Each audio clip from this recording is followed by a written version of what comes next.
Debate, Uncut and After Show.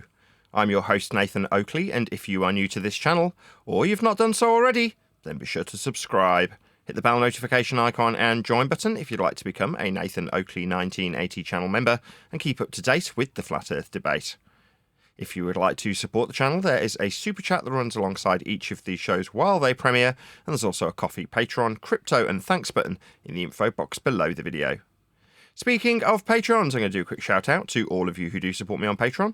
So, a massive shout of thanks and appreciation to Felis Mengus, Smith Tools and Purchase, Level Plain Poem, Vitali Z, Colton James, Effie Patriot, Thomas van der Zander, Measured Flat, Chris Wouters, Mere in the Shire, Mitch Kennedy, Rod, The Name's Burley, JMails24, Unamento, Iron26, Retro Bill, John Kays, Patrick Gunnels, Banter, Hairy Blade, Mobile Mac 777, Rob W, Del West Watson, Unbelievable Productions, Blue Ridge Ranger, Abraham Mohammed, Skeptic 936, Texas Mike, Chow Yun Cat, David Wayne Foster, and Dank.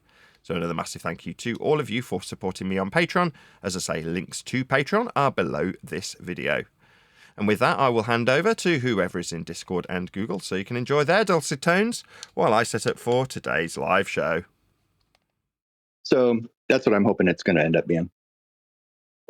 But yeah, that was a good concern. That's a good kind of tactical thinking, because I hadn't thought of that. Yeah, it just popped into my head yesterday, and I kind of wanted to chat it to Nathan, but I didn't, I don't really know the full story or the full context, but just kind of popped in there.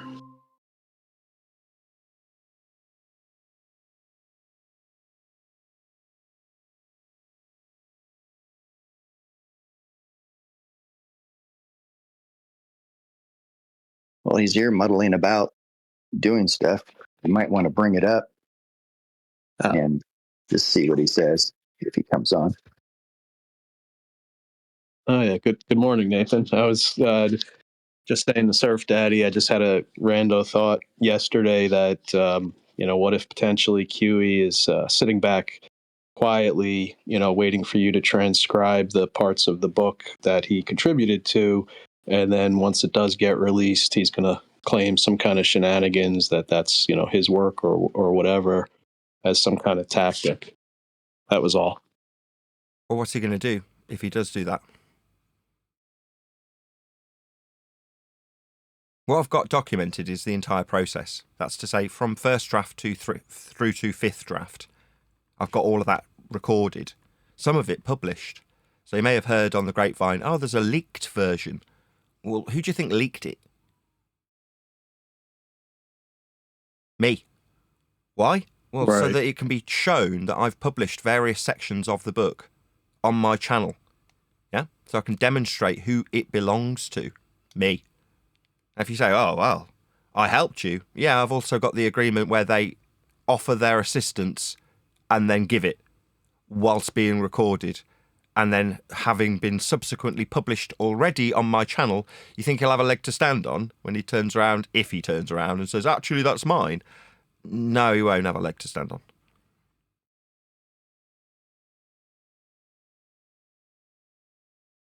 Well, that's good. That's some good foresight on your part, for sure. Yeah. Because I don't know the... Having it was just kind of... No, go ahead, sorry. Oh, I was just going to say, it was just a random thought, and I don't know actually what went into the process with the collaboration between you guys. Yeah, having been shagged over several times in my past, I've taken precautions to make sure that never happens again. Now, I will subtly point out on occasion that I'm always recording, but I don't harp on about it every single time I press the record button. I just make it known that that's the case. And then when somebody turns around and goes, what do you mean you've recorded it all and I can't blackmail you with a Word document? Yeah, I record everything. Yeah, I've got 25 terabytes of hard drive space ready to be filled up with one purpose. This computer only has one job. That's not strictly true. My wife watches Netflix on it because it's linked up to the projector. But beyond it being a TV, a glorified television, this doesn't do anything other than the show. This computer only has that task. Be a domestic computer when this turns into a lounge. That's to say, my screens that I use for the show become the lounge TV, and in winter the projector. because it's dark most of the time, and you can put a massive screen on and it doesn't really affect how much sunlight you're getting because you're not getting any. But other than that, I do all of my work on my iPad. I don't do any of my searching, buying for eBay, any of that stuff on this computer. It only gets used to record this. That's it. That's what it's for. That's what this computer's purpose is. So to not appreciate that I'm recording always, if I'm here, I'm recording. Why else would I be here? This is my job. So what, I'm going to be here chatting to you and not recording? No. I'll be recording because that's what I do. So, to say, well, I helped you and it's mine. No, don't be delusional. I've sat here through the entire process recording it all with you offering your assistance in helping me make it the best book ever. That doesn't mean that they're going to get away with bribing me and blackmailing me and extorting from me if they turn around and try. Oh, I'll sort of put that into future tense tonight, as they have tried to do. Past tense. Now they're dead to me. Both of them, the glorified secretary and Quantum Eraser, both dead to me. I don't blame you.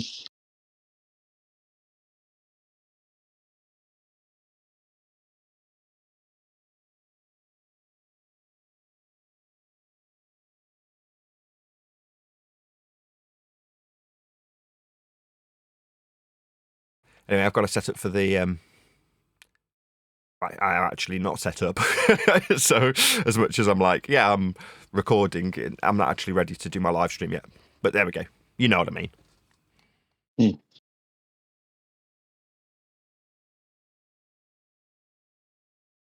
But I will be shortly.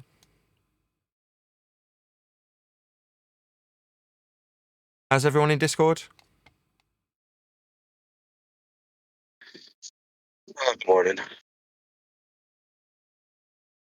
I'm good, thank you. You're all good? Well, jolly good. I'm pleased to hear it.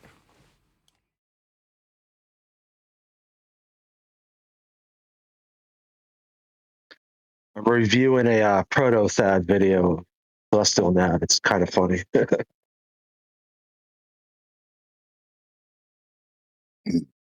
Okie dokie. I mean, I thought we were giving less attention to the anti-flat earthers of this realm, and instead paying attention to the normal folk and more prevalent YouTubers rather than the anti-flat earthers. Why deal with people who are in our pond, right? We're in the same pond as them. And as has been the case for, 10 years? They can join if they want. We don't have to be reactive to these tossers anymore, as far as I'm concerned. I much prefer doing what I've been doing, which is reacting to videos that are just average Joe uses a compass. Does he say, well, yeah, we've got to hold it parallel to the ground, but that's because the ground's a really big... No, he doesn't do that. He just talks about how the compass works. Well, I'd much rather do that. Because then what are you going to do? Go and have a go with average Joe Normie, who's not in this pond? Well, that's a way of expanding the pond, isn't it? If you're taking aversion to us pointing out how normal people just deal with Earth as a flat plane. Whereas if we're dealing reactively to the anti-flat earthers, we're segregating ourselves. We're already in their pond. They're in the same pond as us. Nathan, it's driving them crazy too, because certain people that have been silent for a while, now that we're taking this new avenue, boy, are they getting active in chat, saying that Nathan is scared to debate me. Yeah, Buck. Nobody's scared to debate you. We just don't want to waste our time with you. Right, what's his name? That you won't debate him What's his on name? any mutual platform. What's his name? You said it's somebody called a nickname, a screen name, said I'm scared of him. My name is Nathan Oakley. This person has a coward's fake name, and he's calling me what? No. If you want to join, you can. If you don't, bugger off. That's my attitude. And that's a great attitude to have. I say we stick with it. They desire you. So yeah, you just know how to get here. Exactly. Do you hear me talking proactively about Buck Sodbust? No, you don't. Literally, he's utterly inconsequential to me. I don't even know his real name. He knows my name, though, doesn't he? Yeah, you're damn right you do.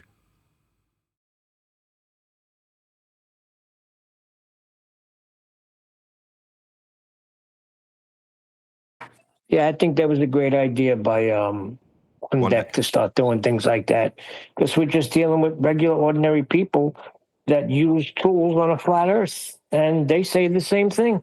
Exactly. The normal people of the world use Earth flat, but they're just not too concerned about apologising for how flat they're utilising Earth's surface level, or sea level, or eye level, or parallel, or flatness when it comes to using a compass. They're just using it how it's used. It just ipso facto requires you treat Earth and measure Earth as a flat plane. That's how Earth is dealt with by everybody. So do I need to concern myself with how the people in my own pond tell me I'm wrong? No, because the people outside of the pond know I'm right, and they don't even know me yet. They will.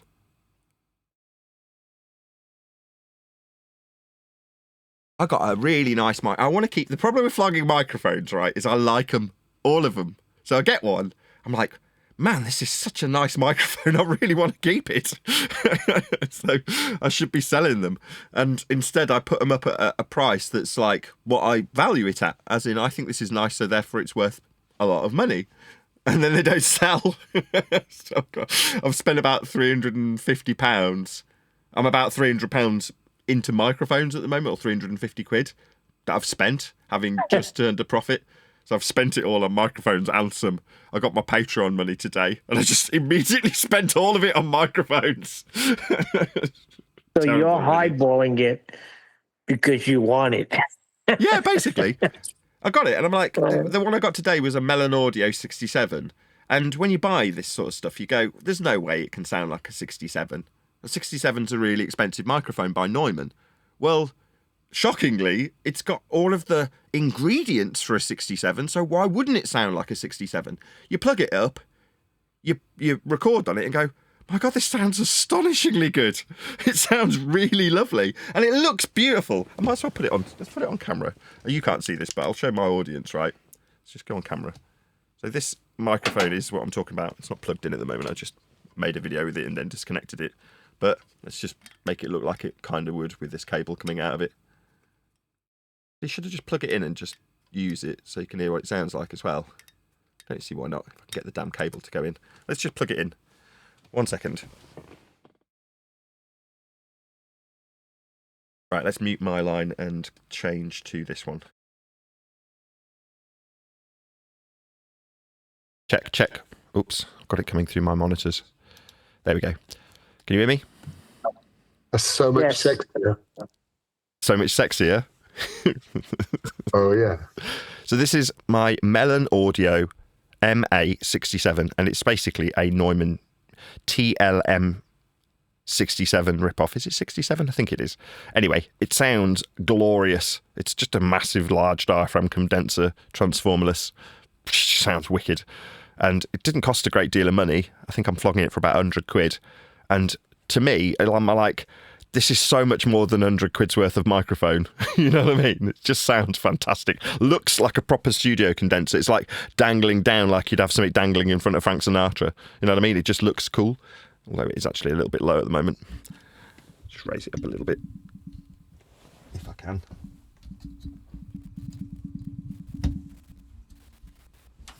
There we go. So it looks like a, you know, like I say, something that you'd see Amy Winehouse or, you know, a pop singer singing into in their recording studio. It just looks like that, like a proper mic, big chunky looking, great big microphone. It just looks cool. I want to keep it. I've got to flog it. I've got to sell this stuff. So I won't be keeping it. I will be selling it. It is already on eBay. I've made my video of how it sounds, but I don't know. I really would like to keep it because it looks so pretty and it sounds nice. Anyway, there we go. Melon Audio MA67. And this is how it sounds. Sounds like you're talking right by my head. Just having a nice, intimate conversation.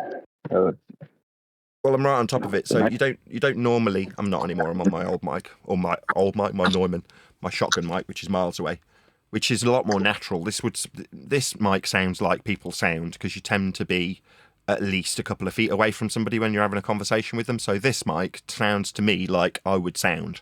It's very, very natural. Whereas a big, large diaphragm condenser, when you're 6 inches off it, you do sound like you're whispering right into someone's ear. Yeah, the best thing to do is to price it so that it's worth losing. Well, I tend to price stuff based on what I feel it's worth, as in not what the retail value is or what they've sold for. Just I test it, and that was kind of my mentality all along when I was flogging these mics. I'm like, I'll get them, and regardless of what I pay for them, I'll decide what it's worth, because it's worth what I think it's worth if I'm selling it, right? So I think this mic's worth X, so I'll sell it for X because that's what I think it's worth. So that's what I've done, and I've stuck with that.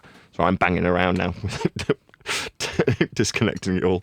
But yeah, that's my general philosophy. It's just sell it for what I think it's worth.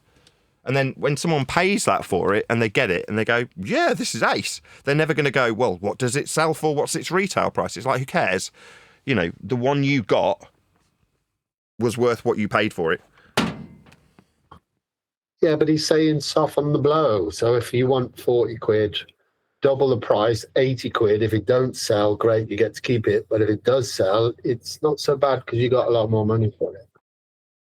Yeah, that's exactly kind of what I do. I tend to take the price that I've paid for it, and I want to ideally price it at double what I've paid for it, so I can negotiate down to what I paid for it at the worst case scenario if it doesn't sell. So I'm sure we had this conversation over the curry, right? You have a very similar philosophy in terms of how you sell stuff. You want to be able to sell it for at least what you paid for it, right? You don't want to lose money on stuff. And I'm the same. I don't want to lose money on microphones. But at some point, you've got to go, I don't think I need 50 microphones. So I can't keep all of them as much as I'd love to, because I think they're ace. It's like the same when I was flogging speakers. I wanted to keep all of them. If I would, sometimes I would look at a job and it was a horror. I mean, I did not want to do the job. So what I would do is I would charge like quadruple the amount. And then sometimes they say, okay. But it doesn't matter because you charge so much more because you don't want the job. You think they're not going to call you, and then they do. But sometimes it happens like that. You sound like an English workman. I used to freelance. Well, it's in flooring. You don't want to do a nightmare where you got to rip up the old carpet, and that's a nightmare because it's glued down, and they glued it down, and they didn't patch before they glued, so now you got a nightmare rip up. So you look at it and you say, you know what? Bang them out. Bang them in the head with a high price. So if they do go for it, at least you're getting paid good money. But most of the time they wouldn't. But every now and then somebody will say, okay, no problem. Then I'd be like, oh boy, did somebody come in and give a higher price? And I'm lower. But anyway, just little tricks of the trade. When I was in freelance, I used to call that my PETA price. If I knew that the job was going to be a nightmare or that I wasn't going to get paid on time or it was just going to be not worth it, then I would double my fee. And that was my pain in the ass price. And when you got it, it's like, okay, well, it's worth it to go through all that because I'm getting 2 or 3 times more than what I was normally charging. Yeah, my brother and I went the opposite direction when we were doing the plumbing business during the 80s. Right, we'd go the opposite direction. We'd undercut our competitors by about 15%. And then once we did the job, whatever the problem was, if they had another problem, we'd fix that as well, all on the price, and then just leave the business card, word of mouth. And it worked. There's always people who want something done in the bathroom, in the toilet. Yeah. So it worked out good for us.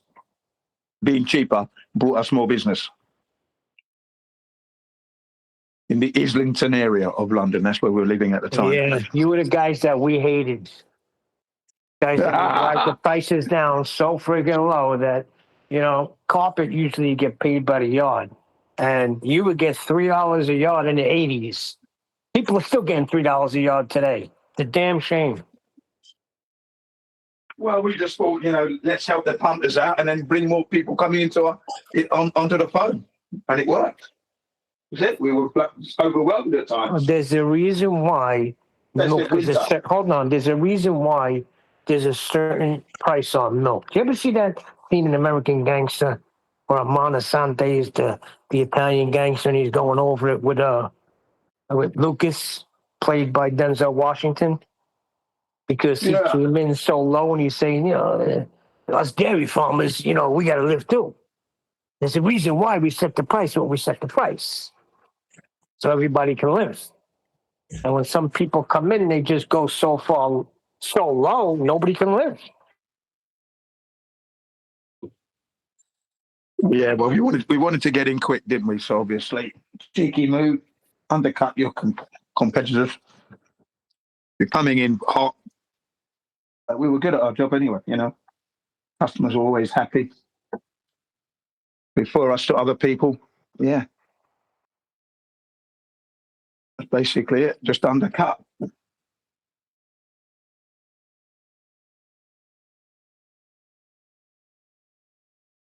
But it's just, the dog eat dog out there, isn't it?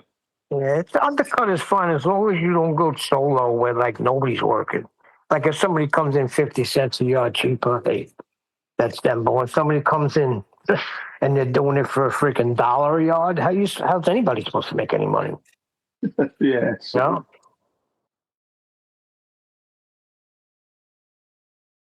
Let's get it on. Right, try to wait before I've finished the intro next time. Thank you. Are you okay, Arthur? Get it on. Bloody hellfire. Great start. Are you okay, Arthur? You're dropping in and out constantly. Is everything okay? Yes, all is good. I just clicked on the wrong button. Fair enough. Jolly good. Very distracting it was, but that's okay by me. So there was some... No, what'd be... Sorry, but what'll be distracting is if he goes on video. The son of a gun is so handsome, he's got to stay off. Come on. Nobody wants to see that majestic beard.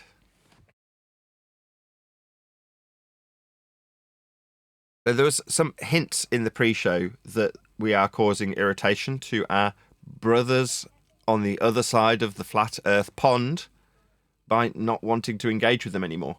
And in reality, there are plenty of normal people who appreciate how Earth is dealt with. That's flat. And don't make apologies for how globe-shaped it isn't after explaining how Earth is being utilised and measured as a flat plane. Ergo, why bother dealing with people who make apologies for how globe-shaped things aren't when doing, like this on screen, an elevation or altitude angle measurement with respect to a flat planar surface in the line of the horizon, as depicted in this diagrammatical example of measuring Earth flat. If you're utilising celestial navigation, you're going to be measuring Earth flat. So why deal with people who say, well, we do measure Earth flat, but only because it's a really big ball, as an apologetics for how flat they're measuring it and how ball-shaped they are not measuring it. Why deal with those people? Now, there's a suggestion that makes me a coward when some fake name troll says that I don't want to deal with them when I don't even know their real name. Meanwhile, everybody measures Earth flat. And if you feel the need to challenge that fact, you can join this show and tell me I'm wrong. That's no problem. Or like the guy yesterday, ask me what my distance to the sun would be, or how we would, in potential terms, find out the distance. And I'll tell you, we don't know, we can't measure it, but we do use the sun with flat Earth elevation angles off surface level to find our way at sea with its ground position. That's the position on the ground, not out on a tangent in the middle of space like you might find our opponents on the other side of the pond apologising with. Just measurements of a flat Earth with a flat baseline out towards the horizon with the horizon mirror on a sextant, and in this case the sun. Does that mean I know its height? No. Does it mean you can acquire its height? No. And I'm not going to be demanded to give it you just because your paradigm says you've got both an infinite distance to it and a set distance to it in AU. Now, that's not my problem when we're measuring it flat, because that's the end of the so-called argument that there wasn't ever really one to begin with. There is no argument. Earth's measured flat by everyone, always and without exception. So we don't have any need to deal with these anti-flat earthers on the other side of the pond. We're in the same pond, and my door isn't even a door. It's an open way you can swim through and just communicate with me if you feel the need to share your pain. You know who entered that door? I think it was on a Sunday. We did a special show because there was this thing going on called The Final Experiment. And some guy named Mick Toons came in. No problem, right? We didn't charge him a cup of charge or anything. Yeah, he came in. I pointed out for the 100th time, in literal terms, the 100th rendition of me saying, Toon, you're measuring Earth flat with elevation angles. And before I'd finished the sentence, he was rumpusing the living daylights out of me, telling me that I'd said there was guns stopping him on his pre-planned trip to Antarctica. Now, 6 months later, that straw man resolved itself when the Chilean government escorted a man away at gunpoint for landing on Antarctica without permission. Meanwhile, the 100th rendition of the fact Earth was measured flat in Antarctica got rumpus by somebody who felt the need to join the show through the open doorway that's on offer to anybody who feels the need to tell me I'm wrong about guns, as opposed to the flat Earth measurements that they were literally measuring as I said those words. They were literally measuring Earth flat as I pointed out how flat Earth was being measured. What's that? Where are the guns? Yeah, you can join my show and ask me about guns, or ask me about the book, or ask me about a million other things that aren't related to how flat Earth gets measured in all circumstances. You can do that. You can tell me that by not coming to you, I'm a coward. You can do that too if it makes you feel better. It won't alter the open door that has always been available here to anybody, including McToon, when he was measuring Earth flat in Antarctica. And that's what he got told. Now, obviously, he found that very difficult to cope with and instead chose to make repeated videos claiming I'm a child abuser, rather than addressing the fact he measured Earth flat with elevation angle measurements to the sun for a 24-hour period, like everybody else who was measuring Antarctica. Apart from Dave McKeegan, who couldn't cope with his own tripod, the dumbass. Other than Dave, who's very stupid, they all measured Earth flat in Antarctica. They also flew there in straight and level flight. They also had to descend using horizontal distance measurements and trig in the flight. So there's a multitude of flat Earth measurements being made if you're going to go to Antarctica. And if you feel the need to come and tell me that there's no guns there, you can do that. It's really easy. There's an open door, like Toon used. What's that? I've got a mute button. No, we all definitely heard him telling me that I was a coward and that there was no guns there. We definitely heard him. Yeah, he was muting you, actually. And the other thing is, you will go to another platform, right? If the money's right. Sure. Pay the man. Of course, pay me and I'll go. I mean, I'm a total whore in that regard. Pay me and I'll be there. I mean, you can suggest you're going to pay me and then piss me around for endless emails, not giving me a dime. But I really get short-tempered with people who do that. Well, not short-tempered. I give them short shrift. That's the correct term. As in, I don't continue to talk to them. Like, if you're going to suggest that you're going to pay me and then you don't, you just go back and forth with me on email. I haven't got time for that.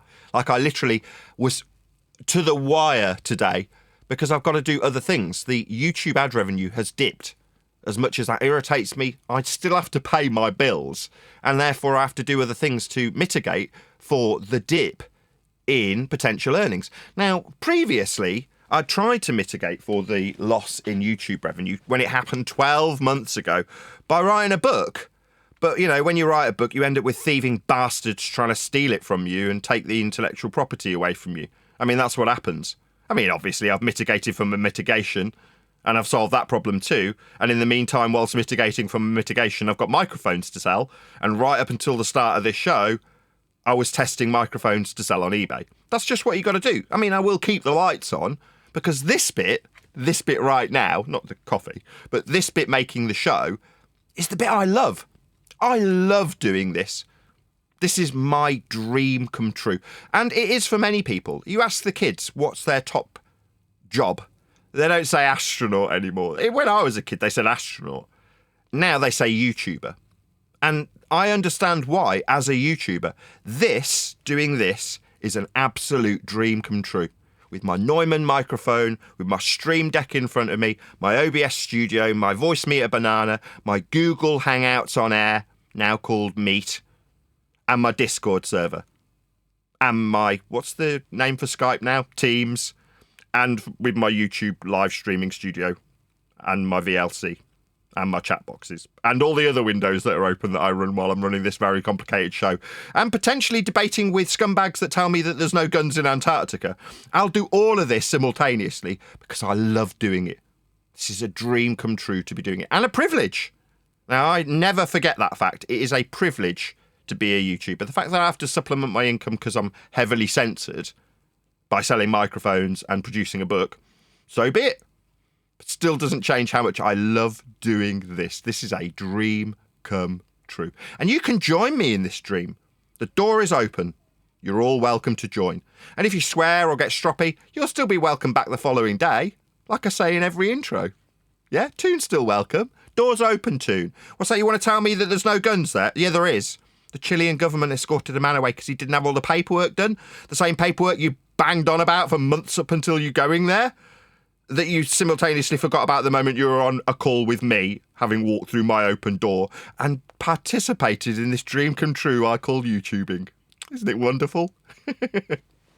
Yeah, I think you threw him off, though. When you didn't fall for that and you went right to the measurements, you threw him off because he was trying to red herring, get you to talk about how, no, that's not true. You know, you've got permission to go there and go through that whole rigmarole, and you just went right to the measurements, and that threw him off.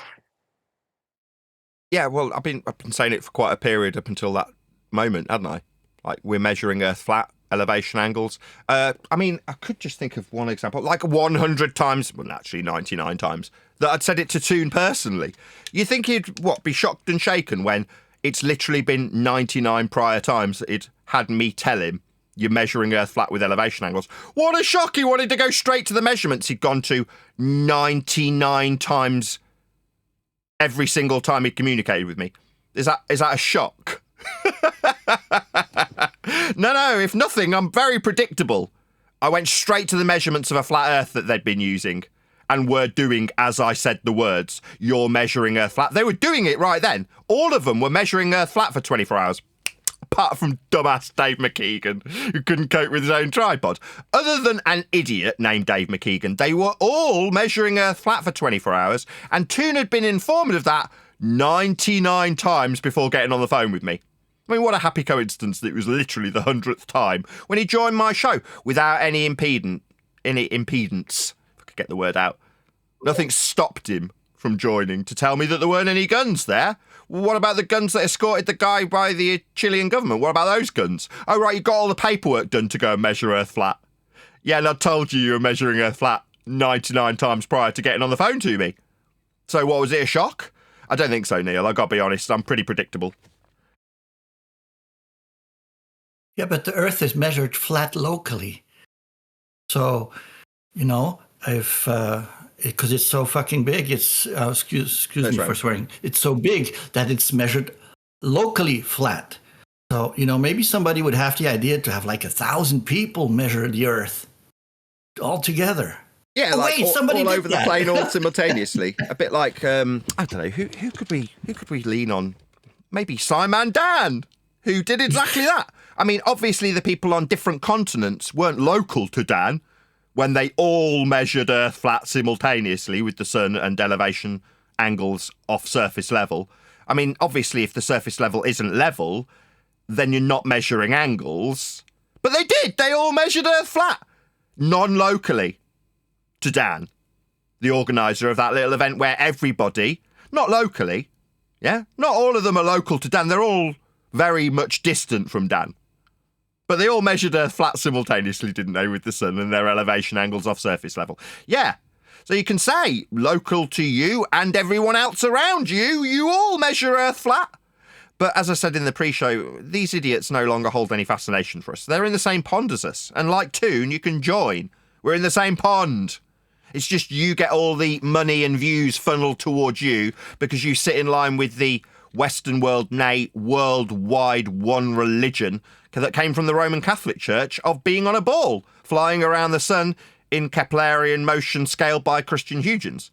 Now, you, who sit in line with Big Daddy government telling you that you're on a ball, you'll get all the views and money, and I have to work incredibly hard to raise my 2 kids and keep the lights on. But I don't mind, I love what I do. Yeah, life's no fun if it's not a bit of a struggle. When you're living on easy mode, like the anti-flat earthers do, I mean, what fun have they got? They just have to put up with not being able to sleep and having to strawman me with no guns. Now, if you were in a winning position, you wouldn't be strawmanning me with guns. You'd be saying Earth's measured sphere shape, Nathan, like this sphere shape measurement we've got. As opposed to taking quite a considerable time, money and effort to go to a foreign land called Antarctica to all measure it flat. Apart from Dave Dumbass McKeegan, who couldn't cope with a tripod. They all measured Earth flat there. Why go to the effort? You could have just done what Simon Dan did and measure it flat using the participation of people locally to themselves, not to Dan. Obviously, none of them were local to Dan when they all measured flat non-locally with the sun and its elevation angle off surface level. But they are not of interest to us anymore. Normal people also measure Earth flat. Ones that aren't apologising for our non-globe shape, they aren't measuring it. They all just measure it flat and get on with their day, and that's what we encourage you to do. When you come here and realise that everyone measures Earth flat, you can just get on with your day. You don't have to carry on like some numpty travelling to Antarctica to attempt to measure Earth flat and then fail miserably because you don't have to use a tripod like Dave McKeegan. You don't have to go to such expense and effort. You can just know how Earth is measured and then get on with your day knowing that Big Daddy government lies to you. Like, that's a shock. Like, you've got to be completely idiotic to not appreciate how much your government lies to you. Like, on a daily basis. But they won't lie about you being on a ball? Well, how naive our anti-flat Earth brethren are. But the rest of us just know how Earth's measured.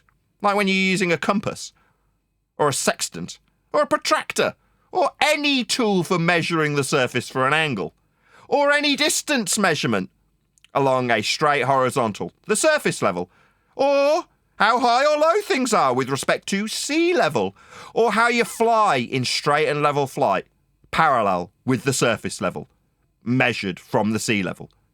All of these things are just measurements of Earth that people use and utilise in their daily basis to get on with their general living circumstances. Not so that they can apologise for how globe-shaped it isn't. Normies don't do that.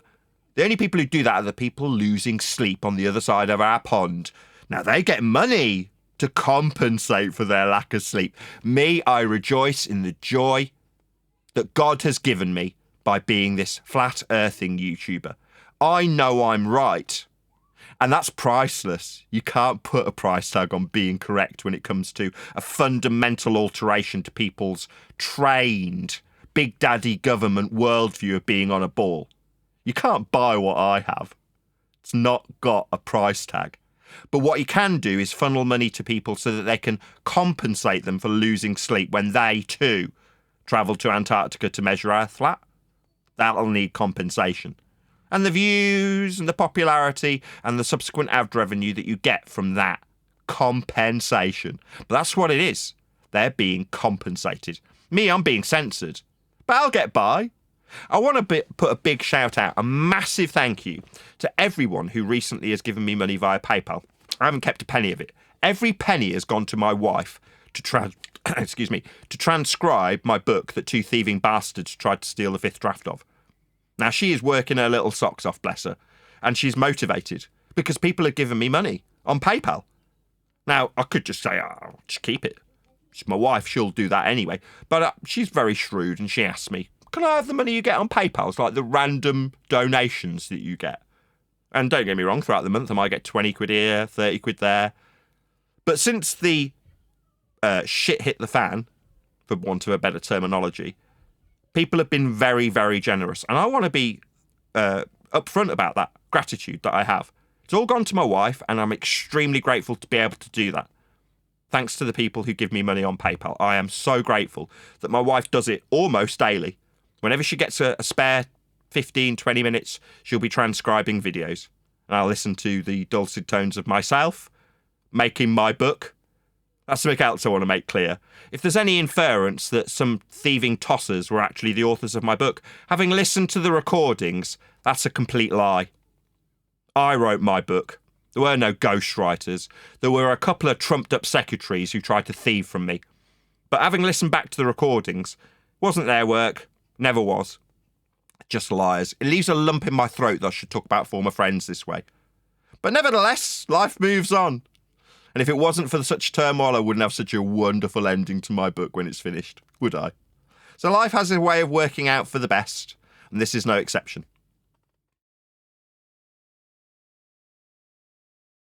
Well, an interesting 25-minute start to the show. Feel free to join. There's a link below. You do have to get voice verified so we can check that you're not just a computer. Some real person will engage with you to make sure that you're a legitimate person, which is, as I understand it, standard fare for 99% of all Discord servers. That's what everybody does, basically. They want to keep their servers managed correctly by voice verification. Now, I don't do any of this. It's not my server. I am privileged enough to use someone else's server who manages it. Not on my behalf either. Like, I have no rights when it comes to Righteous Forces server. It is his. And if he one day turned around and said, get lost, I actually feel that you have wronged your secretaries. You can go away now. I'd have to make alternative arrangements. I wouldn't have any way of saying, oh, but I built this server. No, I wouldn't do such a thing. I'm not a scumbag. Well, I got a quote from somebody that says, the guy's name is Shasta. Hold steady, QE. You're the true author. All in caps, Nathan. Is that right? Yep. It's a good job I recorded the entire process, eh, Neil? Now, how are they going to feel when this book comes out? What are they going to say? Oh, we made a mistake. We thought it was QE and Adam writing it. Well, it's all about me and what I've done for the last 11 years.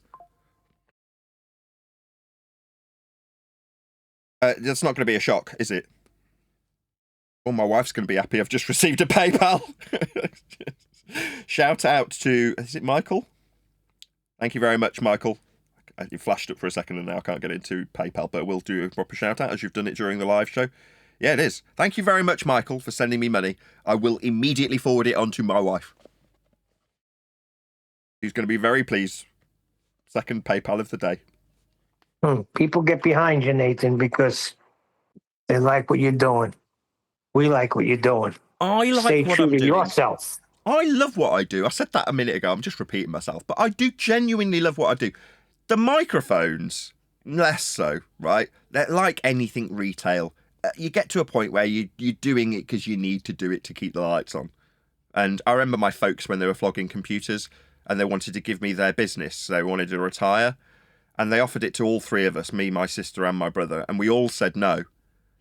But prior to us saying no, I asked my mother, well, do you like what you're doing? You know, you're really good at selling computers. Do you like it? And the response, my mother's response was, I could kick them in the air. I hate them. And I'm getting to feel that way a little bit about microphones. That said, on occasion, you get a really, really nice one and you're like, oh, I'd really like to keep this. The show must go on. Says, oh, I can't read the super chat on this tiny little... Mickey Moose. Ah, you're in the show. Thank you very much, Mickey, for the super chat. I thought that was Freddie Mercury. The show must go on, even though I've got AIDS. That's not nice. Yeah, the show will go on. Thank you, Mickey, for the super chat. Go ahead. And thank you, Michael, for the PayPal. I just wanted to round out those two thanks. Thank you for the super chat, Mickey Moose, and thank you, Michael, for the super chat, for the PayPal. I don't want to give their full name because they don't necessarily give permission to do that, but you know exactly who you are if you're getting thanked by your first name. So thank you. I'll forward it on to my wife as soon as I get a chance. Right. Yeah, I was going to say, whilst you're saying you love doing this job that you do here, you know, on the YouTube, you also have to remember that you're actually providing a service of good information, more so to the point where you're putting the main media to shame. You know, the likes of National Geographic, for example, the Discovery Channel, History Channel, and then the BBCs and ABCs, because they're not giving this information you're giving them. Earth is measured flat. They're not saying that at all. They're not giving that information out there. So, you know, I mean, that in itself is excellent in that you actually explain how the Earth is measured flat, and you cannot be on a globe at all. It's impossible. That information is not getting out there. It's only getting out there through these kind of channels. Well, you and me, Jin. So well done. We're nothing but mammals. Thank you. So we should do it like we do on the Discovery Channel. You do it better than the Discovery Channel, I'll tell you that much. I'm getting more PayPal notifications. Man, people are sending me PayPals. Man, my wife is going to be so rich. Thank you very much to John. Wow, thank you so much. $50, more than $50. Thank you so much, John, for the super chat, for the PayPal. I keep calling him super chats. Again, I'll send it on to my wife, who's going to be very, very grateful for all this money coming her way. I am too. It's obviously going into the household pot, so to speak. So thank you very much for your PayPal contribution, John and Michael. And earlier, Liam, which has already been sent to my wife. Thank you. Shows you the desire. People want this book, boy. Yeah. You took the words out of my mouth, Neil, and I trust that the PayPal people will get a little mention in the book there somewhere. Yeah? No, actually, they don't. Keeping you alive whilst you're trying to get the book ready. That's what maybe I should do something to that effect and just thank all of the people who financially contributed as I produced the book. Absolutely. But then, by the same token, I could thank all the people who've bought microphones from me at a profit. So, you know, I'm not suggesting that they're on the same level. They're not. But, you know, there's lots of things I do to keep the lights on. And in this instance, I'm directly appealing to people to help me fund the transcription from video to Word document. So maybe I should. I'm not promising anything, though. I don't want to suggest that I'm going to do it because I want to keep the book as concise as possible. As much as I was called a scooch yesterday for having a complete flip-flop from no one's getting a mention to my trumped-up secretaries suggesting that they should get a mention to, well, anybody who's of note that could be anecdotally interesting will get a mention. There's a good chance that the names will be changed, though. So, you know, it'll be Noel Constantine rather than Neil Constantino. Costantino. You know, I'll just change the name. Can't give me a better name than Noel. Noel Constellations. But when you're reading about Ian Dobo, you'll kind of figure out that it's Eric DeBay, right? That's gonna be funny. No, I didn't mean it that way. I mean, the book has changed direction. That's all I'm saying. It is kind of like funny. Again, after listening to I'm not fully listening to them. I don't want to make out like I'm listening to my own recordings back. I'm not. My wife is. But obviously she's in the same building as me, often in the same room as me while I'm listing microphones and buying stuff on eBay or selling stuff and packaging it, right? So I can hear what's going on in the background. And I said, it was only yesterday that I said this to her. I said, they've suggested, because she's on chapter 8 at the moment, and they've suggested that from chapter 4 onwards it was a new book. That's what they'd said, right? Bollocks. Total liars. No, it freaking is not. As I'm listening back, it's like, no, I'm going through the stuff in the most concise way. And my wife's saying, when you're talking and I'm transcribing what you say, it's easy. When I have to listen to bloody QE and the trumped-up secretary waffling on and arguing for hours on end, they achieve very little. And then after they've achieved something, or seem to have, they then change their mind afterwards and have to go back and type it out again. So like, so they've believed that having wasted a shit ton of time, that it's theirs. No. Like I say, I hear plenty of my interjections and my words producing my material. Now, people gaslight you, don't they? That's all they were doing, gaslighting. This is ours. I wrote it. You're like, no, you bleeding did not. Having recorded it, I can go back and assess exactly how much contribution they put in. Very little, you glorified trumped-up pair of secretaries.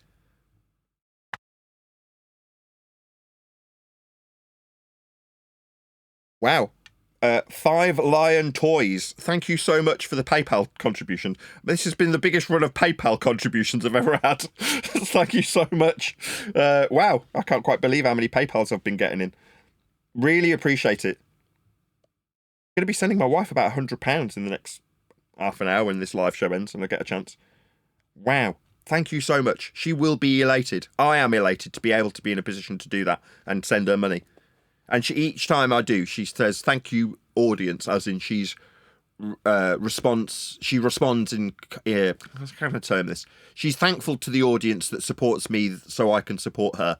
She is grateful and understands where it's coming from. She knows it's not coming from me because I'm penniless. But there we go. It means she doesn't have to do overtime. I'm sure I've explained this previously. The fact that she can dedicate time to it means she doesn't do the incentive work for a employer, which is Octopus Energy, who she's worked for many, many years as a customer service advisor. But they will do incentives where she gets more money, i.e. overtime or whatever. They'll give her like a tax-free incentive with these things called bends that are like a credit card that she gets to spend on random crap if she does one of their incentives. But she's stopped doing all of it. Now, every moment that she gets spare, instead of saying, yes, I'll do that overtime, she says, no, I've got too much on. But she's still getting money for it. In other words, it's not to her detriment. In fact, it's been very profitable for her, I'm sure. I don't know, it might not have been. I mean, I've just sent what I said I will after negotiating with her. She was like, just send me the contributions you get on PayPal every now and again, and I'll be happy with that. I think she was just expecting I'd get, £5 and 10 quid here and there. But then, like I say, because I've been talking about it on the show, people really do, as Neil points out, want the book to come out and are keen to see that happen. Therefore, are keen to support me financially to get that to be the case. So she's been very shrewd and she's done quite nicely out of it. Or at least I hope she will once it's all done and dusted. Well, just think, if she was married to Ranty, she'd just be getting half of them.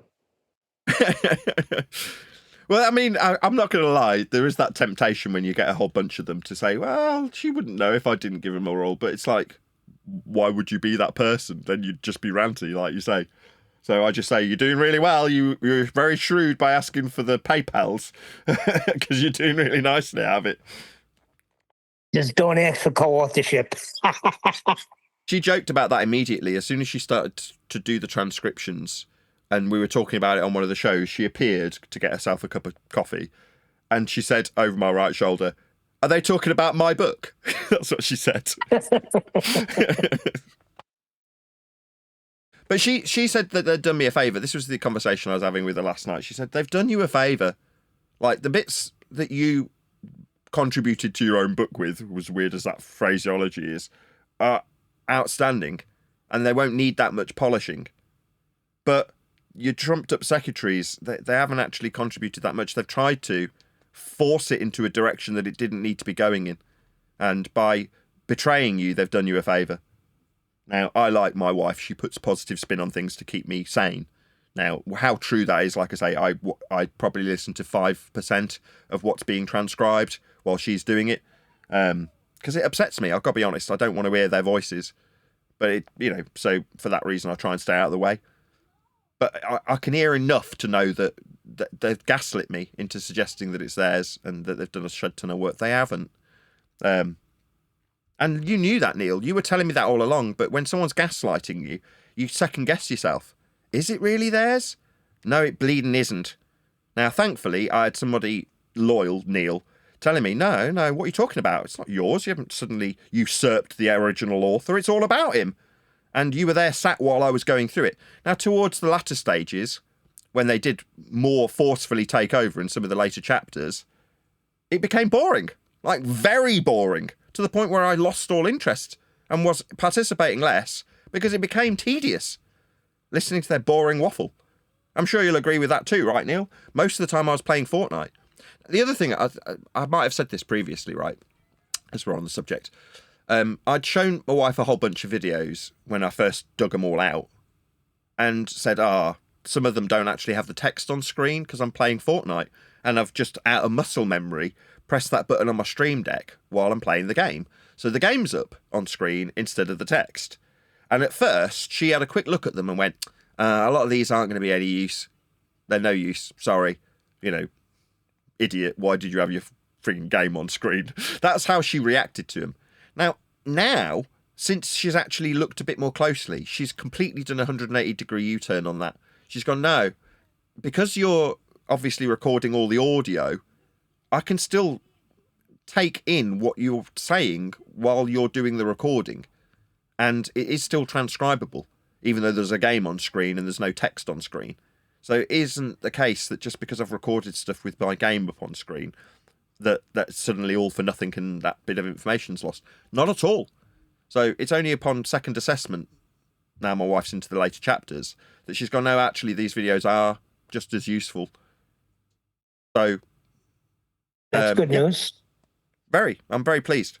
But you don't know, like I say, until somebody's actually sat down transcribing it.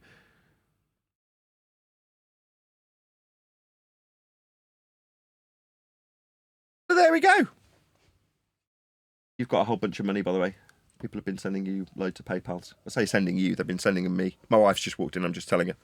And because I'm talking about it on the live stream, people have just been sending me PayPal after PayPal. They do want this book. Yeah, very much so. Yeah. Get typing quick. Oh, no, don't be in any rush. But, you know, I mean, by the same token, I do want it done. Take your time, hurry up. Take your time, hurry up, Neil says. We'll get it done, and it'll be... You can't be heard. My shotgun mic's cancelling you. Don't worry about it. I'll tell him. She says we'll get it done. Yeah, I don't want her to be under pressure to get it done in a hurry. You know what I mean? I do want her to sort of get it done in her own good time. This is why life's not about life's not a race. This is something I got from that I've forgotten his name already. The guy that we were listening to, the psychological guy. And one of the things that he bangs on about continually is that the world around you wants to make you feel like you're in a race, like there's a destination to get to, and it isn't. Life is about what's going on now. Like, this is what is now. So to put undue pressure on my wife to get the book done is like, no, let's enjoy the process. It was tedious, hence me playing Fortnite. Now it's not tedious. It's frustrating, and it's sometimes upsetting hearing the people who've betrayed me's voices, but that's what's going on now, and that's how it is, and you've got to kind of lean into the experience of now and enjoy it for what it is. So me rejoicing and praising the Lord for being able to do my YouTube career is sincere. You know, I am very much thankful to Alan Watts, that's it, to Alan Watts for pointing that out. We live in the moment, right? There is no race. Same with my kids' education. In schools, they're like, this kid's behind, that kid's ahead. For my kids, there's no such sort of notion. There's not, oh, well, Clover should be doing more reading than she is, or Eleanor's not quite ahead in her programming techniques or her use of Photoshop. She needs to do more to be at that more advanced level that the people who are good at Photoshop are at. It's like, no. By not doing those things, she just enjoys learning a whole bunch of different languages or music or whatever it is. And I'm the same. I genuinely and sincerely enjoy life more so now than probably ever. That was what we liked about the homeschooling. That's what the people that gave us a brief synopsis about how you do it. They said you don't have to put any pressure on them because every kid is different. Every kid learns at a different level. And the beauty of homeschool is you don't have to rush. They can learn the way they learn. Or don't, in the case of Clover, who just likes singing and dancing, and she's much more like me. She's not that keen on reading. So you have to kind of usher her along. Anyway, I don't want to be a baby bore too much. Let's change the subject. Doing housekeeping today? I think it's a bit late in the show to do housekeeping. We're at 20 to the hour. We've already been live for 40 minutes. So I think it's probably a bit of a waste we're of not time. allowed anymore, Neil. I will do housekeeping. I'm not going to just drop it. I do stand by what I said about it. Every time I read out a housekeeping question, I feel like I'm enabling our opponents in this pond that we're in. Well, just like the book took a different direction, you know, your show's taking a little bit of a different direction. A new panel's being formed. I don't know if you took notice to it, but pretty soon we'll have an equal amount on G Plus as we do in the Discord. So that's also being accomplished. Yeah, but in the same regard, when you're feeling you're enabling them, you're saying you're not ready because you're rubbing their nose in it. That's what you're doing, making a mockery of how the globe does not exist. I think it's great, and then interesting points are raised, and then you move on. It's a great standard. It was great when you began it. It'll be good today. It'll be good tomorrow. Me, I'd keep it. But like I said, everyone's entitled to their opinions. Yeah, I mean, the housekeeping questions keep the former debate alive. But if your current rhetoric's there's no debate, why keep the former debate that never really existed alive? So asking questions like, is there any evidence of a self-perpetuating molten iron core at the centre of a presupposed spherical Earth, when you know that what's depicted on screen now for the audience is the centre of Earth being used as a flat planar reference point to acquire an angle measurement from. When you know that Earth is measured flat, and how that flat Earth measurement creates this sky dome and glorified protractor called the globe Earth. So why give them hope that there's going to be a molten iron core explanation coming their way by asking for it? It to me seems like we're just... I don't know, I don't want to torture my opponents. They're inconsequential to me at the best of times. Yeah, no, I do. I want to torture them all the time, of course. Why? I knew there was a hold reason on. you were raging. You're very funny. Hold on, Jin. Here's the thing. See, Nathan says this all the time, and he doesn't realize it, but every time you demonstrate how Earth is measured flat, it's pouring salt in a very deep open wound that the ball has. So every time you say it pours salt in it, and it makes them very angry to the point where they call you a coward for not debating them on Earth Awakenings. They bring up the final experiment. That wasn't an experiment. They get to that level. That's because of you and other flat earthers, of course. But, they are actually totally spiraling out of control. And this is what they do. That's because of what you're doing, It's measured flat. Great. Explain it, why it's measured flat. Explain how we can't find the curvature anywhere. Explain it all. They've got to have it all. I want to deluge them with the facts. Just at one point. Everything. Bury them. It's an attack on their religion. Hence, the emotional barrier that is put up front is incredible. And I'm sorry, I'm speaking from experience. I learned their religion. I grew up with their religion. It was a tough fight.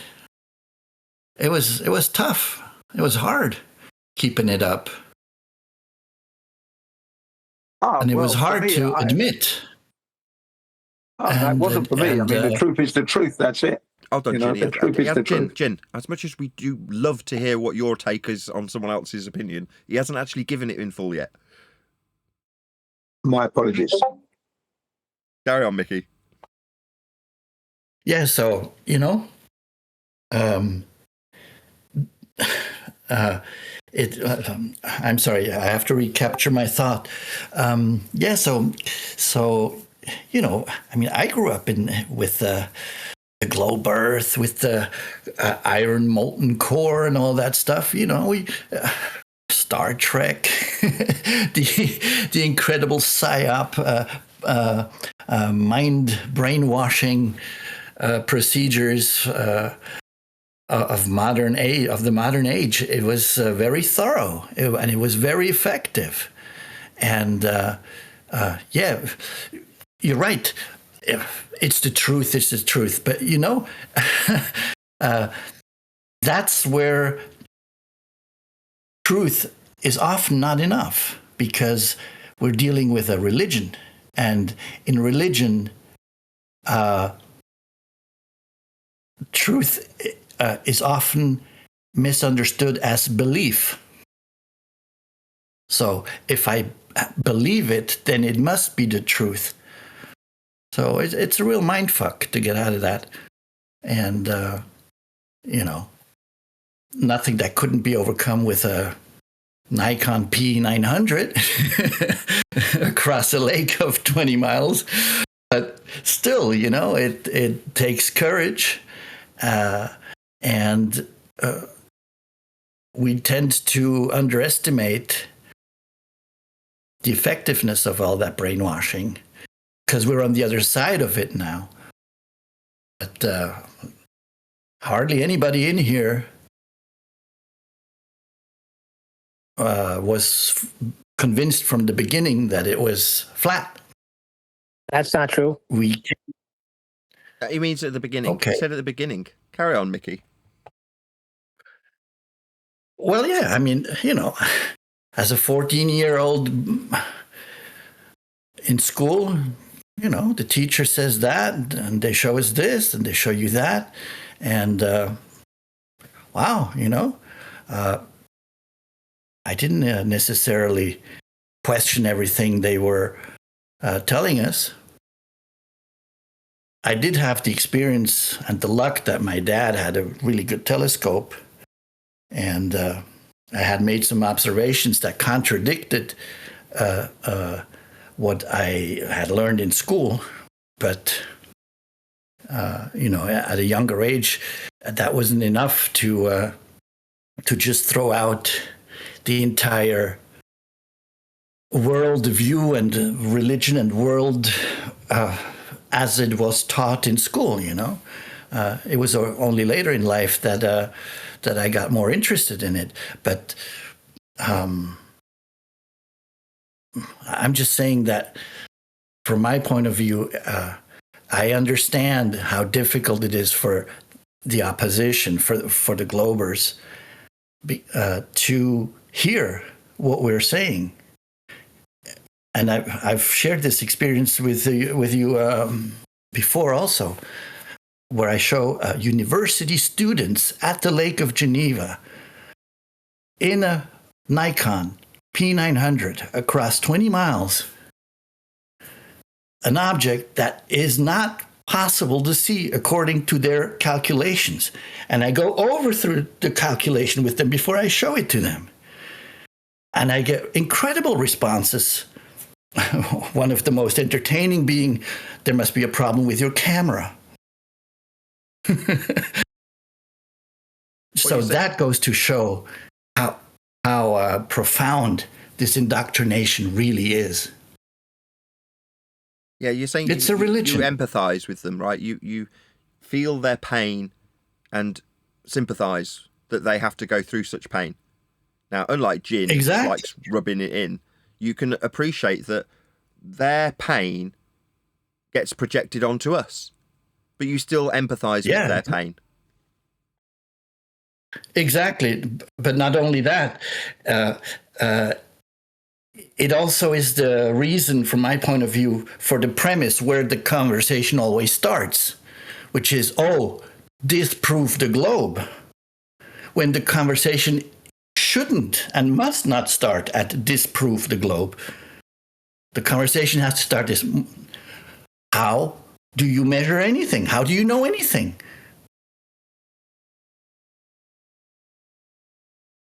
Do a quick shout out to FE Patriot, who's not only supported me via PayPal, he's also sent me a super chat. So he said, I sent money via PayPal, but also, sorry, let's just read it a bit closer.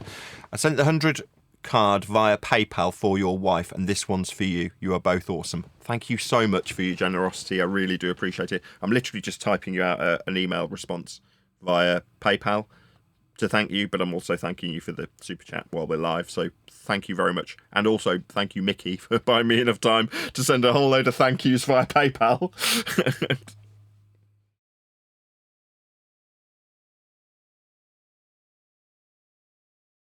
Yeah, sometimes I'm a little overwhelmed with the amount of support I get.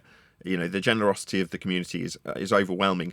And while I'm sure our flat Earth or anti-flat Earth counterparts in the same pond do get support regularly from their viewership, that is to say, they'll get super chats too, and I'm sure they're very grateful to their audience. It's just not the same. You know what I mean? There's a collective cause that people support when they send me money. Like there's an intent behind it that just wouldn't be there to support what is essentially a mainstream narrative anyway. If you were to support someone like Simon Dan, for the sake of argument, you send him your 10 or 20 bucks on a super chat because you like engaging with his YouTube videos, right?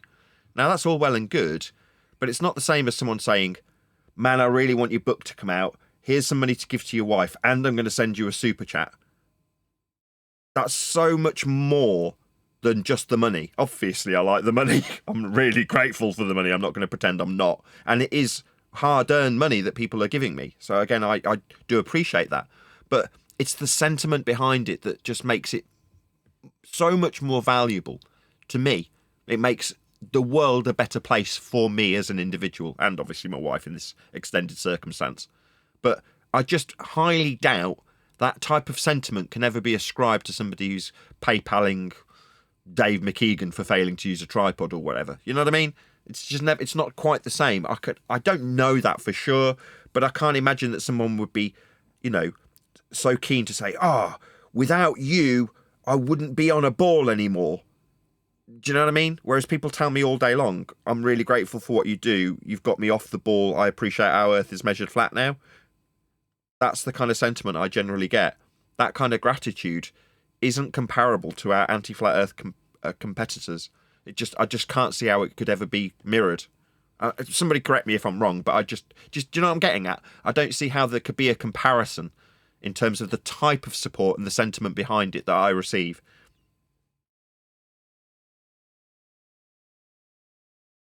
Yeah, I see what you mean there. I think, you know, with the those who are giving the McKeegans money and that, it's the blind keeping the blind blind.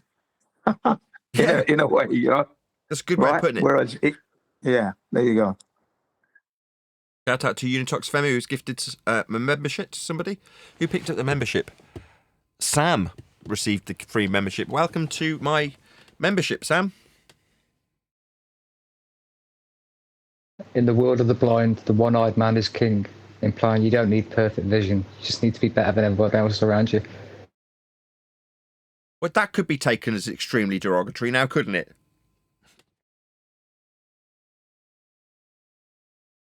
And why is that? In a world of people with no legs, the fat man rules. It's like, you're calling me fat? Well, it took somebody else to point out the horizontal plane of reference in the Urkel calculator that you were staring at for 5 years. Yeah, you're not wrong. And I have enough humility to admit that. There was times where I got close. If you go back to some of the early shows, like shows not even 100, like show 70 through show 200, when we're dealing with the Isle of Man, there's various different points where it gets said, well, this distance is horizontal, but it's not noted, it's not recognised just how flat Earth proving the measurements are. Or when we're going through Google Earth and looking at the horizontal distance measurement, it gets hinted at and danced around. But in terms of the actual acknowledgement of how flat Earth is in sincerity being measured to punch into the curve maths, no, it wasn't noticed. It did take John Refracted Curvature 10 times of saying, I'll give my opponents every single argument that they ever want to have and concede to them all. Now, he didn't phrase it the way I phrased it, Earth's measured flat. He didn't make it that concise. And when I finally did make it that concise, it got a crap ton of pushback, even from our own side, and still does. But ain't that the way with the high-end panel members? But isn't that the way with the truth? It's going to get pushback. I don't see why. For years, we were searching for the silver bullet. We got the silver bullet, and all of a sudden it's a problem. Well, it ends the argument too fast. Well, too bad. There is no argument, never was. And we just realized that a few years ago. So now we're just going to stick with the basic facts that Earth is measured flat. We could teach people. It could become a teaching channel, how Earth is measured flat. But as far as keeping the argument alive by going over ball rhetoric, that's disturbing to me. The see too far thing to me drives me up a wall. I do understand it, but it makes no sense to me.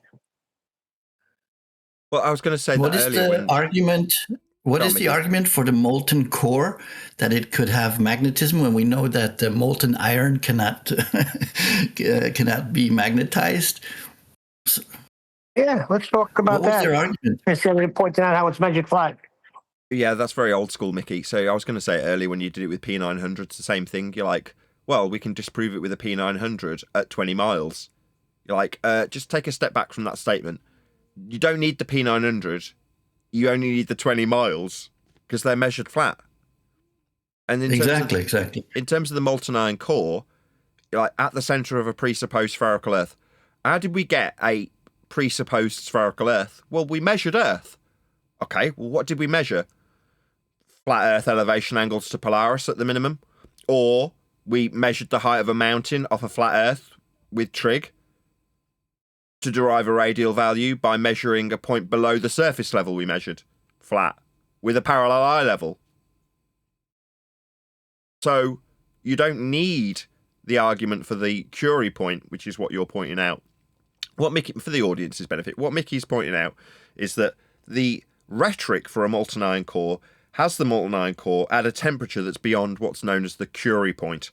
The Curie point is where a molten liquid metal stops being magnetic.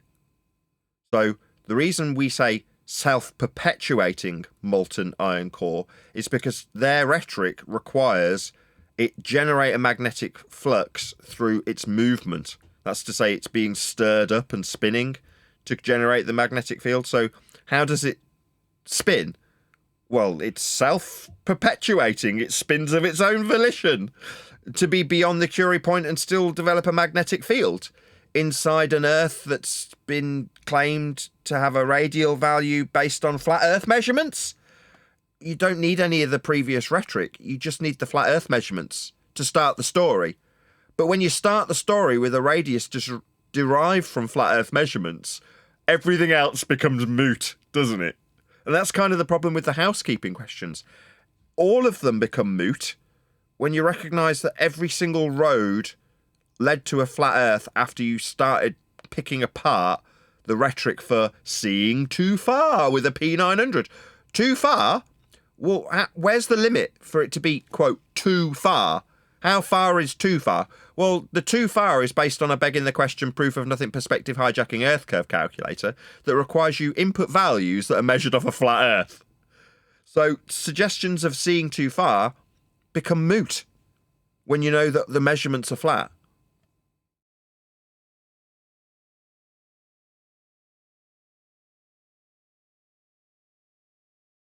What a productive hour that's been.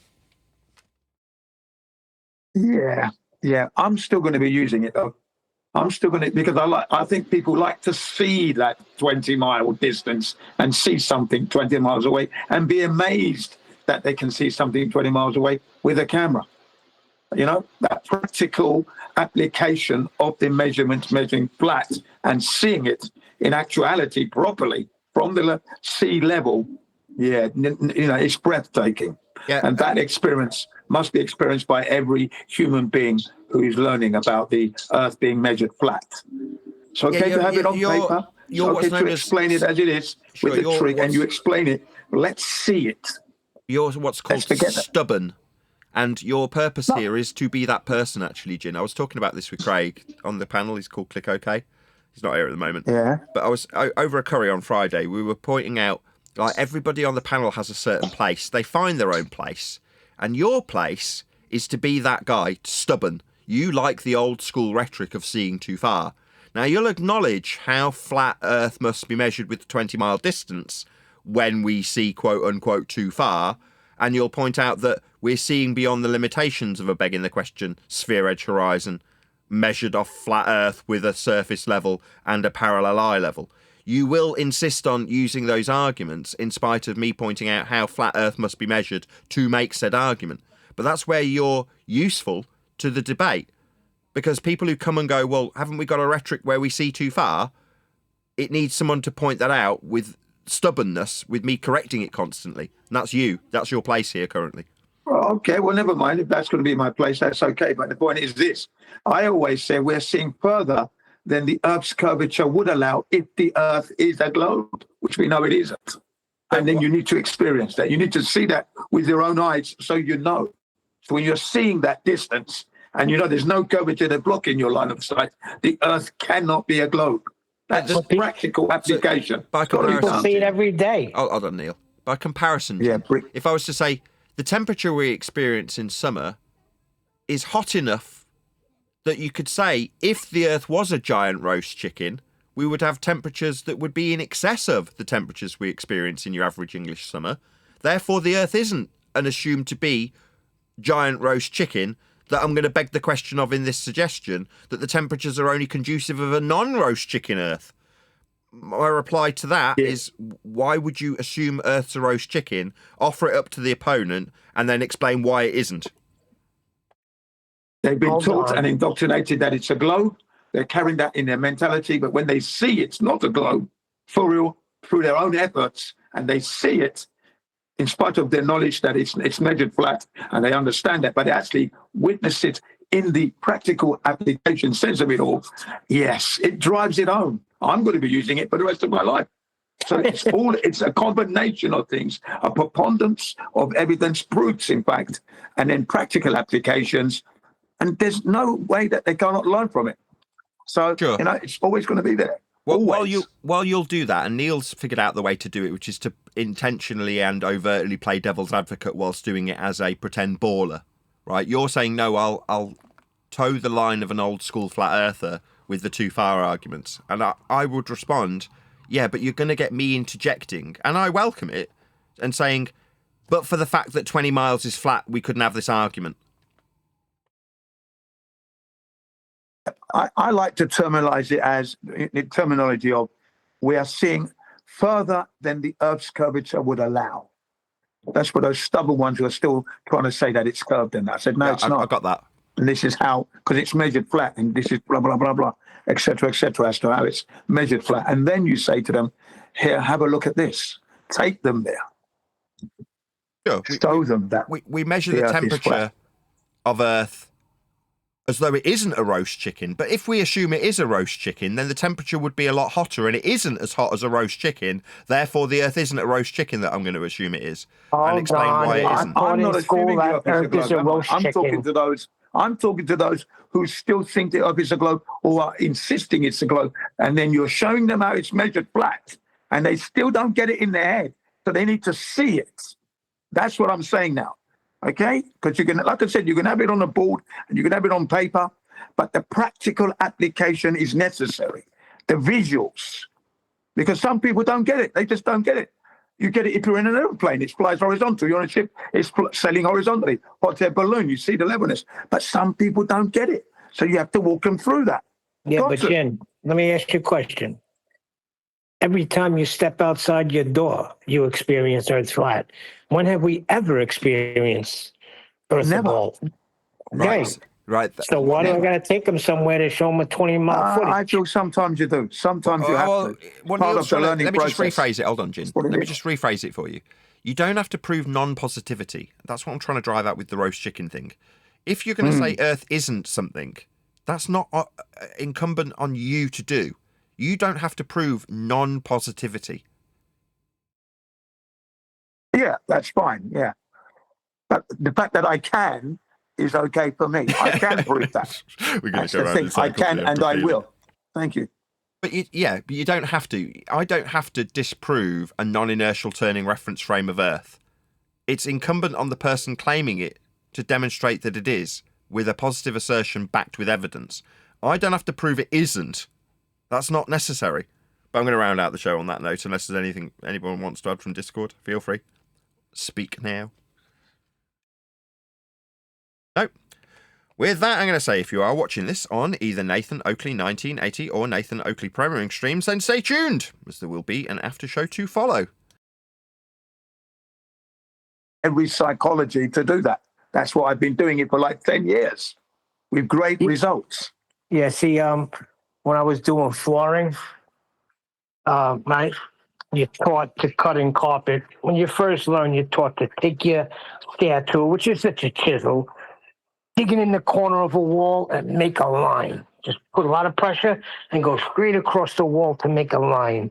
Then you take your knife, with your hand, cut it a little above that line, and it goes right in. But then they came out with this tool called the wall trimmer. Well, all you got to do is put the wall trimmer at the end of the wall and zip it right down. So we use the wall trimmer now. But some people still like to use the old method and, score, make a line, go back, fit the knife, then cut it. It's not kind of analogous, is it? I mean, that's a tool that's saving you time there. Time. You're saving time and effort. But with this particular problem, we've got a deep indoctrinated people out there.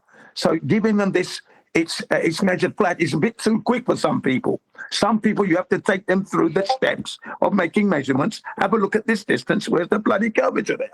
You've got to do that. Okay? Got to. No, yeah. Some people are not that. Okay, so let's see how this analogy works. I'm sorry, but let's see how this analogy works. So, Jin, you are being given a bazooka to kill your enemy, and you seem to come to the conclusion that it doesn't really work. So let me try with a knife or maybe a revolver. That's the case. Well, with the bazooka, you're talking distance. You're covering a lot of distance pretty quickly, yeah? With the knife now, I've got to run over to the enemy and go get them. Come on, man. And Jin's on that, yeah. Jin wants that hand-to-hand combat.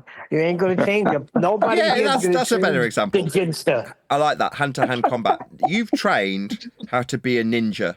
So you've trained how to sneak into the building through the back door. Right. And approach the person from behind, and then before you know it, you've got a knife to their throat and you're whispering in their ear. Whereas Arthur's got a bazooka and just can take out the entire building. And it's far more efficient to do the latter. But you're like, no, I've got these skills. I've been using these skills for 10 years, and they do work. And I'm not disagreeing. They do work, I'm sure. Well, it depends. Are you trying to annihilate everything, or do you want soldiers for your side? Yeah, it's all about education, all rounded. You've got to know all of it. Just like in any business as well, you try and learn as much as you can, as Neil is saying. So, I just feel it's necessary. It's okay to have the measured flat, and that's straight and straightforward. Precise and concise, but some people don't fit that mold all the time. There are those who get it quickly, and there are those who don't get it. They will see that there is no curvature, and then they get the flatness of it all.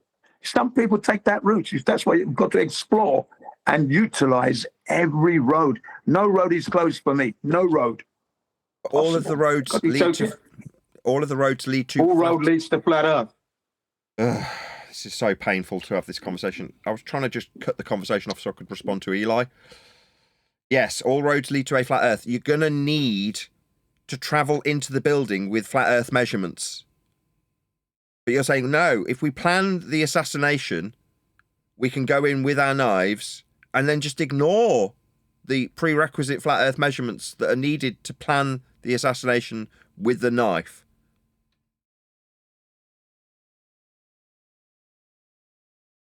Anyway, Eli, your suggestion is that when we go in with the methodology stealthily in a ninja-like way with the knife, that we're going to, because we've got a knife to their throat and we're right up and close and personal with them, that they'll somehow flip sides? No, they won't. You're better off just blowing them up. Well, guess what? It depends. And how could you know before doing the work? You couldn't. But have you seen this bazooka? It depends if you care.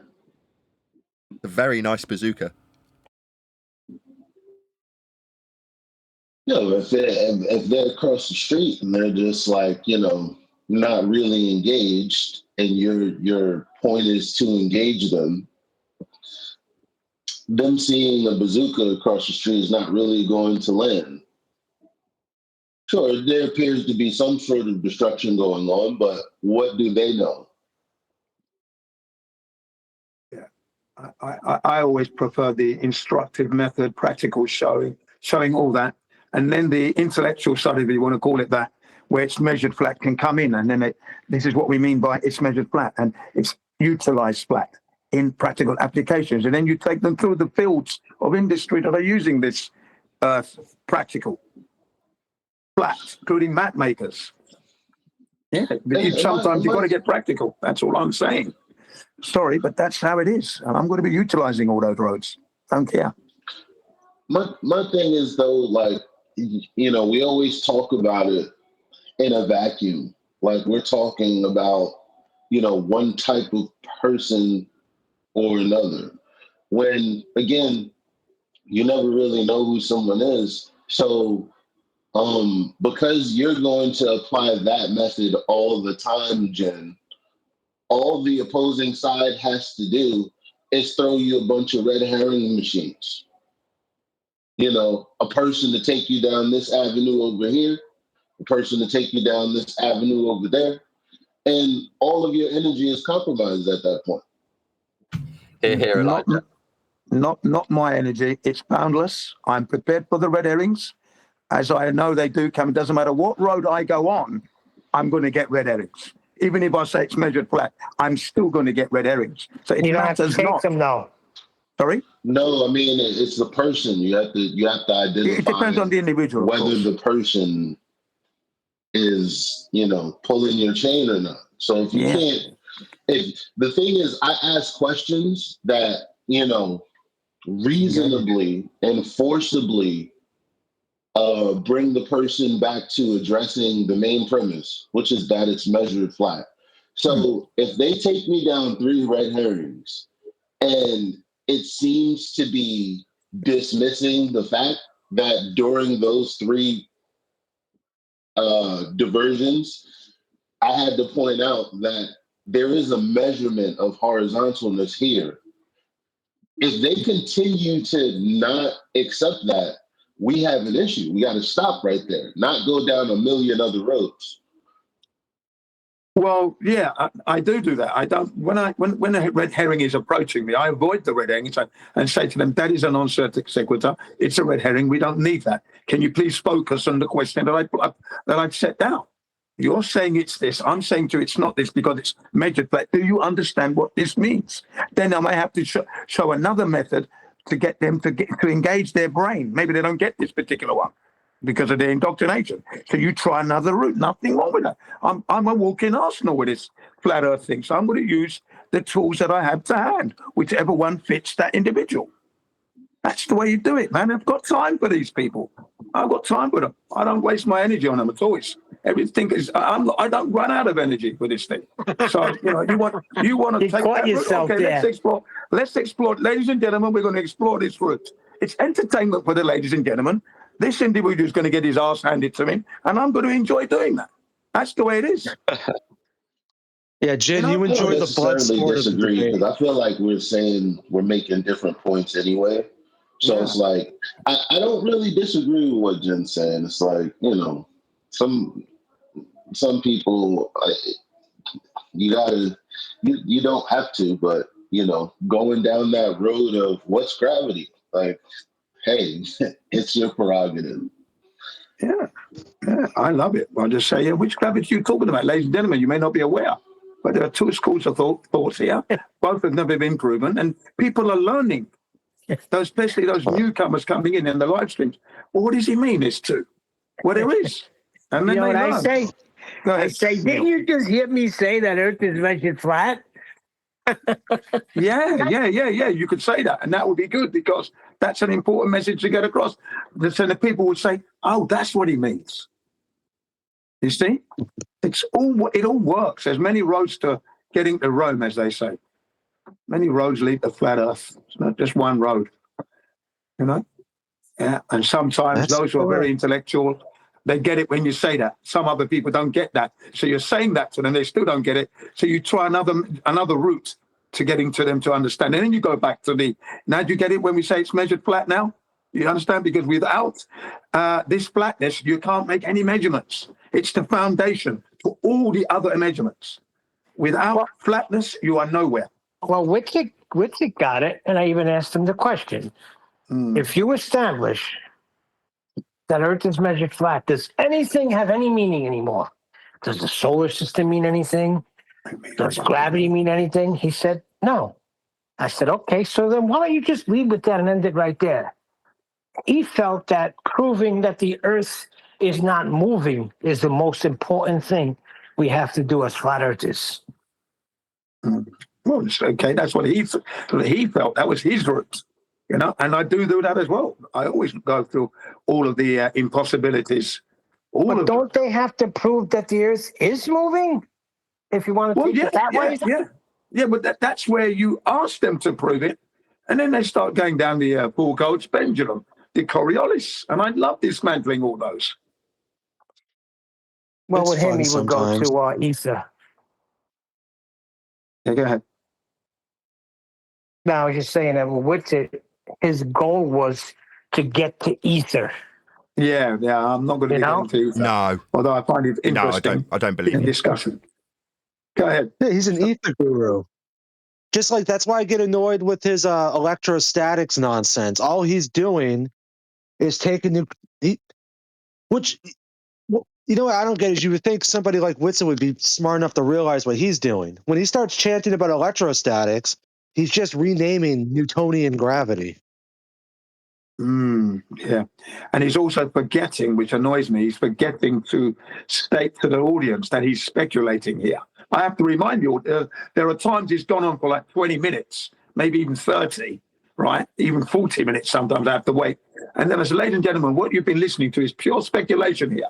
Whitsit forgot to tell you that nothing he said has been proven, okay? And Whitsit, can you please tell the people that? Because you're sounding like what you're saying is truth and real. Is it truth and real? I have to ask him that. You know, on the Earth Awakenings, I have asked him directly, is that true? Is it true what you're saying? Or is it speculation? Trust me, bro. Oh. Yeah. Trust me, bro. I didn't use a vape. Well, you see what happened was it was really cold. I went inside, I took a glass of hot water and I drank and it came outside. My mouth was extra steamy. What's up with that? What are you going to say now? But no, all roads do lead to the flat Earth. I just like that stupid proto-thad video I just got through with about an hour and a half ago. It was a 20-minute video, and the last 5 minutes of his video, his crescendo of the video, like where it all leads to, was a cocked hat. Okay, and in celestial navigation, what is a cocked hat? It's a planar triangle on the surface, and the navigator is somewhere within that cocked hat triangle, and they got to try to pinpoint their location inside that planar triangle. Like everything Protothad did, all at the end, just went back to how he's just needing a flat Earth for it. Yeah, he took it a long road, but he really was using a flat Earth the whole time. He has to. Yeah, I know. He knows too.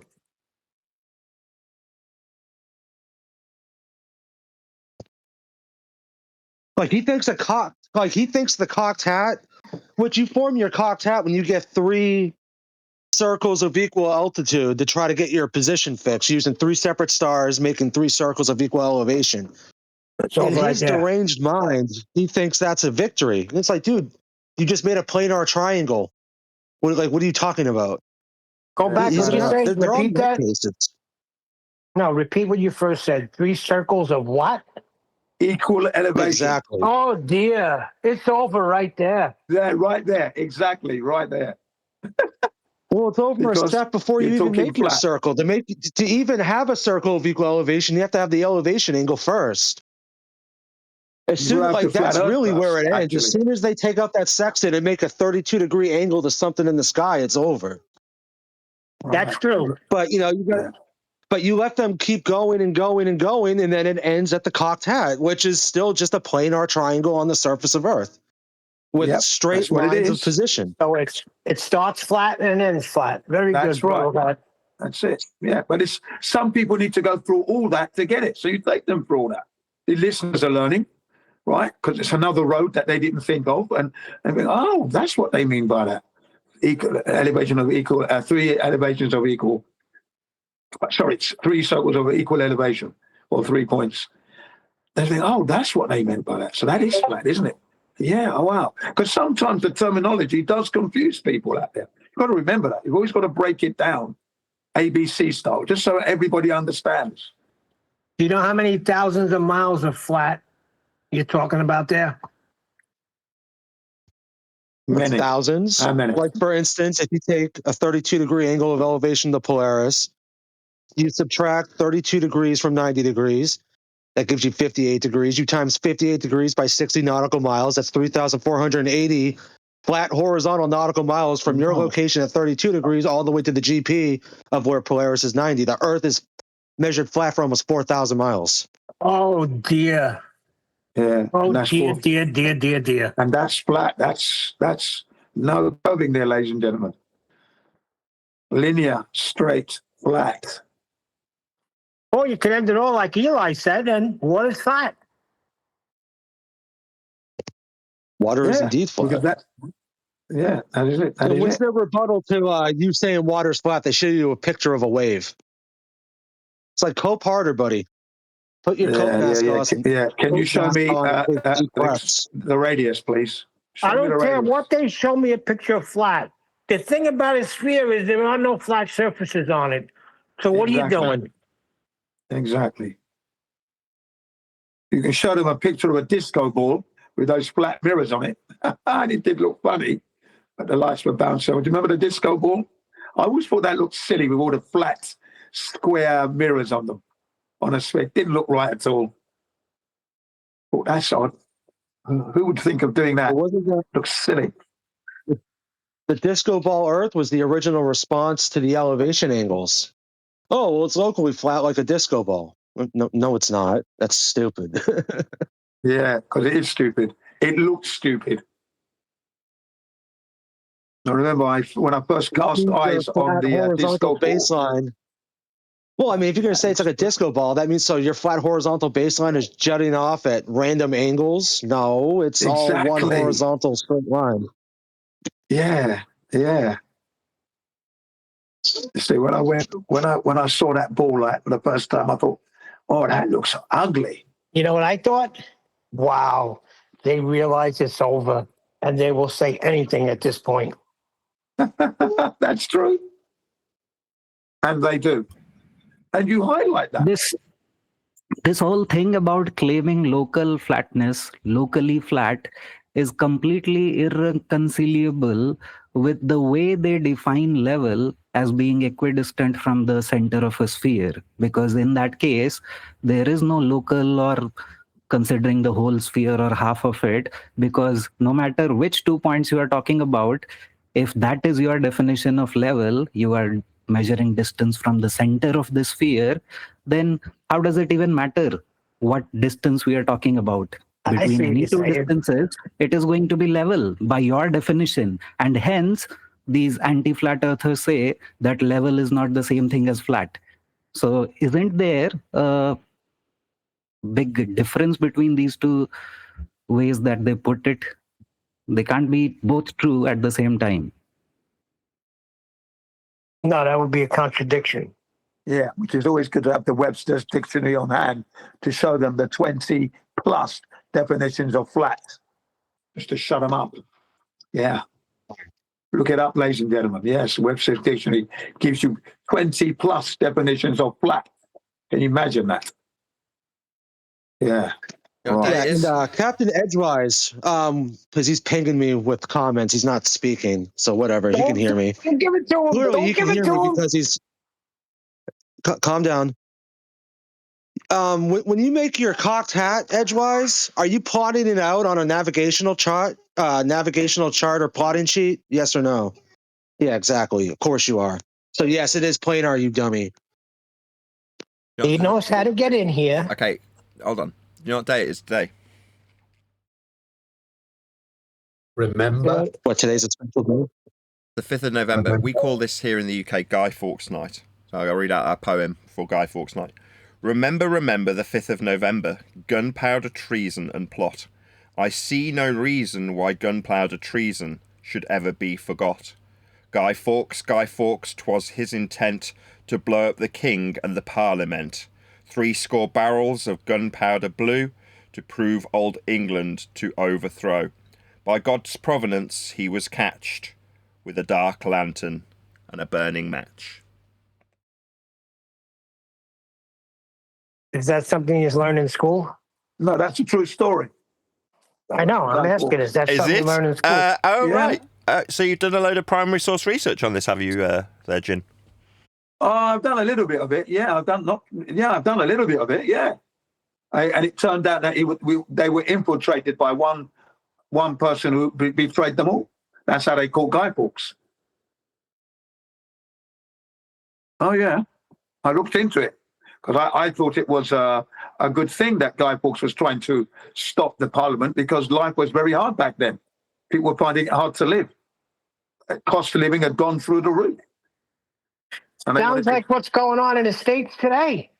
Right, exactly. Only the people had balls. I like Guy Fawkes. Oh, yeah. So wait, Eli, when you moving out of New York, Eli? I heard you got a real good mayor over there now. Oh, yeah. The New York Knickerbockers, the basketball team in New York, have a certain logo. And this sitting guy, when he was running for office a couple of weeks ago, decided he was going to put his name with the logo. And the New York Knicks came out and said, we do not agree with any of his policies. He asked Trump to turn the volume up, didn't he not? It doesn't matter where you live in the United States. Every governor, every mayor of any city or any state's they're all the same thing. They're all a bunch of crap. Yeah. There's no difference between Joe Biden and Jay Ivey. Hashtag same team. We know that. Yeah, unfortunately, it's the truth, isn't it? Nothing's going to change until the common man unites and demands a change. It's in the Constitution that the citizens have a responsibility and a duty to remove government that has gone wayward, that is not of the people, for the people, by the people. That's right. The people, must remove it. Thomas Jefferson figured, because when they were writing it, they knew what they were doing. And he said, probably every 15, 20 years, we're going to have a revolution, and that's good. Well, when was the last revolution? Wow. When was it exactly?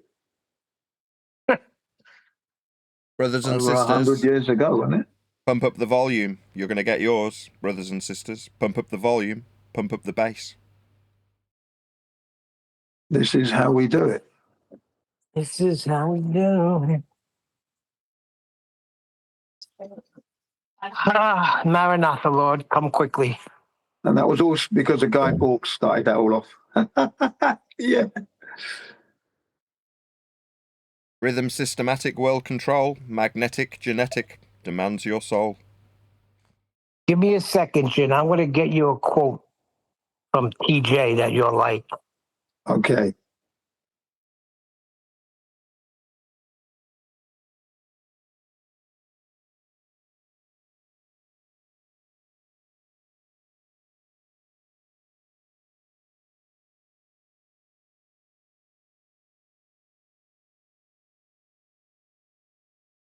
Yeah, I've often said that, the American Constitution is a really good document. Looked at the Magna Carta, another good document. I looked at the Japanese one. It was like a cup with a hole in it. There you go, Thomas Jefferson. The tree of liberty must be refreshed from time to time with the blood of patriots and tyrants. It is its natural manure. M-R-E. Yeah, said the guy who knocked up his own slaves. Way to be a baller there, Vaxie. No, I just think the founding fathers, although, yeah, I guess you could say they had a good message, they weren't practicing what they preached either. Yeah. How do you know that was their message? How do you know that wasn't just propaganda that came after the fact?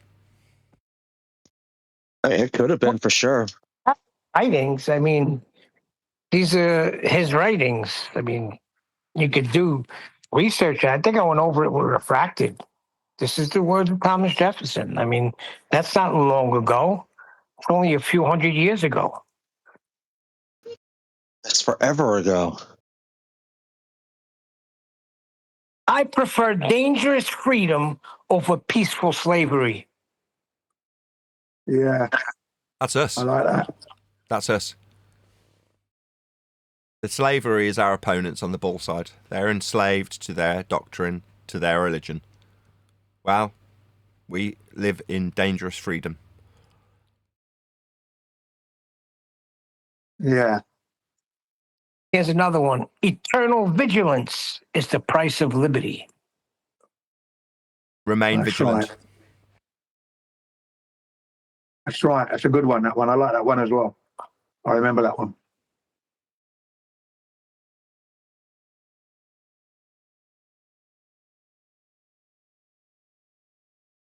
Hey, Vax, I told you when I years ago when I came to Alabama visiting, when me and my wife were first married, I met people that they had a total different outlook on slavery.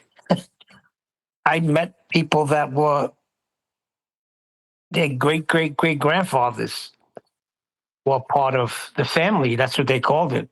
Were part of the family. These people had money. They had nice homes. They explained to me that how on their own, they all got paid too. There was nobody working for nothing. They would build extensions so they could be right close to them. And those houses were beautiful. Now, I don't know how many were like that, but I was stunned to hear that because I'm going by what I saw in the movies. You know? He said his family was never slaves. They were always paid. And everyone he knew. And these are stories that were told by his grandfather. His parents told him, and it went down the line. I should go by again and take a picture of the house so I can show you guys so you can see what I'm talking about.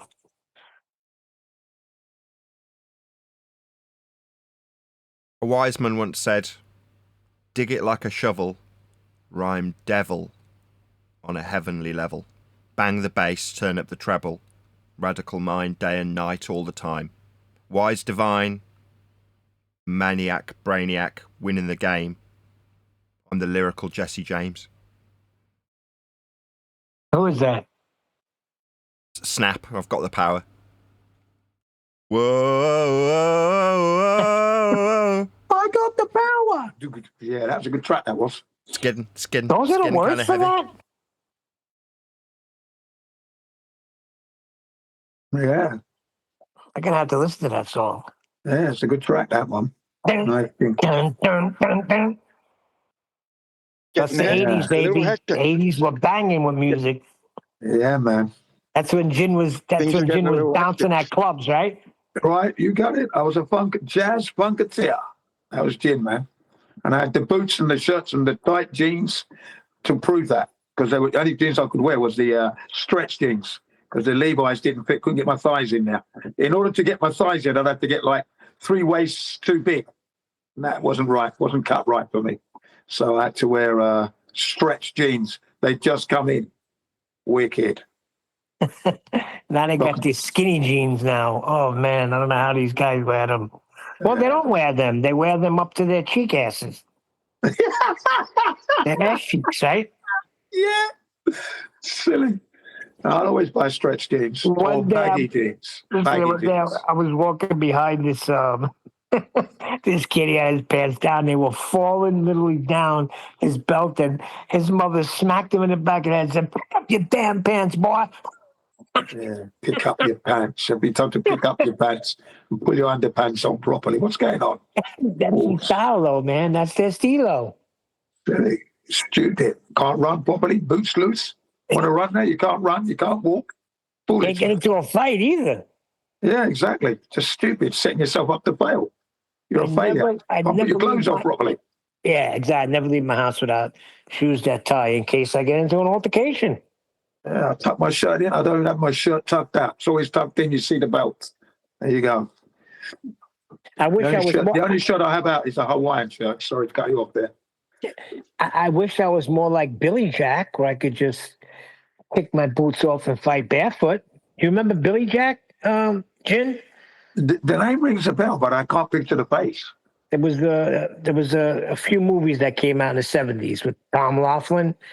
He played Billy Jack, half Indian, half American. I'm going to look it up later. He used to look after the Indian reservations. And he was always getting into altercations, but he was good with the arts. So like the sheriff saying, "Be careful, man. That guy will kill you with his feet. Tells the sheriff, he says, Sheriff, I'm going to take this foot right here, and I'm going to hit you right on that side of your face. And you know what? Sheriff goes, why, Billy? He said, there ain't a damn thing you're going to do about it. One of them type. Really cool, man. Billy Jack. Look into it. There's another movie called Born Losers. It's Billy Jack. Yeah, I'm going to look it up. Outstanding movies. And you see how they treated these Indians on the reservations in certain areas. Yeah, it's something that I have taught here in Japan, actually. The series was called How the West Was Won and Lost. Okay, Won and Lost by Channel 4 in England. And I brought the books here in Japan and I teach them here the history of the Red Indian, Native Indians and how they lost their land and how it was supposedly won by the United States Army. Machine gun to death. Terrible, terrible story, but they didn't know, But when I showed them, I said, this is the true story of what happened to the Native Indians.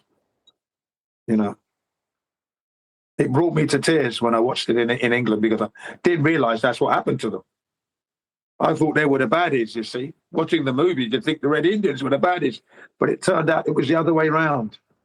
Yeah, and it took a Channel 4 series that I watched for 6 weeks because it came in 6 parts. And I thought, wow, man, this is how wrong I was. TV can be really bad. This would be in 1990. Sorry, I got it wrong. 1993, 94. Channel 4 series. Yeah, a lot of people don't understand that. They watch that movie Young Guns and they think it's just a good movie. That's a freaking true story. Yeah. The story of John Tunstall's murder is true, and it is a key event that triggered the Lincoln County War. The English rancher and merchant was killed by a posse led by Sheriff William Morton on February 18th, 1878. A political and economic conflict that had been escalating between Tunstall and the powerful Murphy and Dolan Company. His murder led to the formation of a vigilante group called the Regulators, which included Billy the Kid, who sought to avenge Tunstall's death.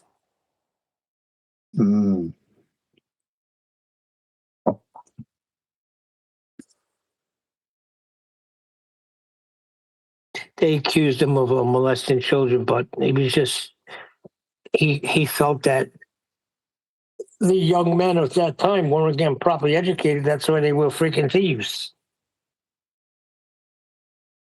So he would educate them in reading, writing, arithmetic. Yeah. Give them a head start. Yeah.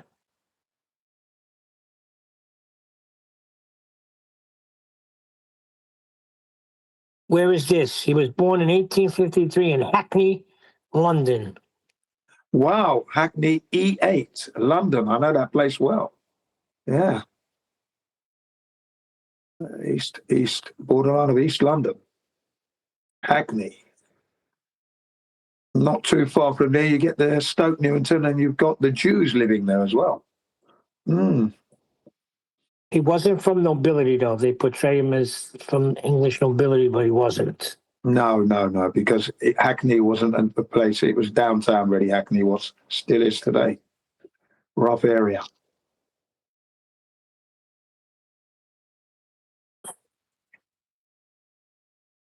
Houses are run down.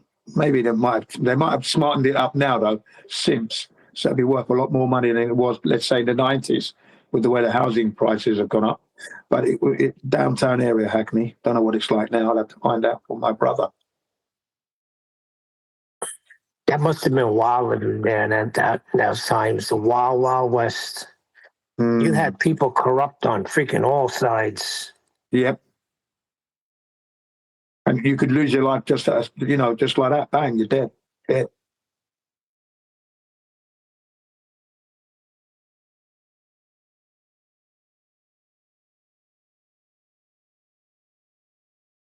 That's what we should call ourselves, the Regulators. Regulators, saddle up. Regulators. Let's go get the ballers. Flat earthers, roll out. That would be my Optimus Prime voice.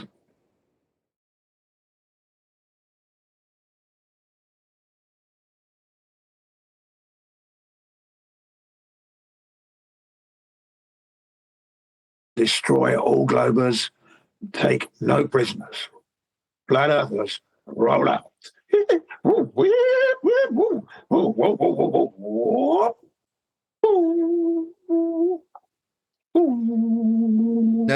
Nurse is doing it again.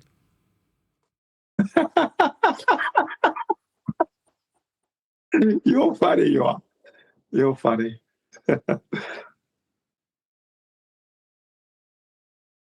Nurse.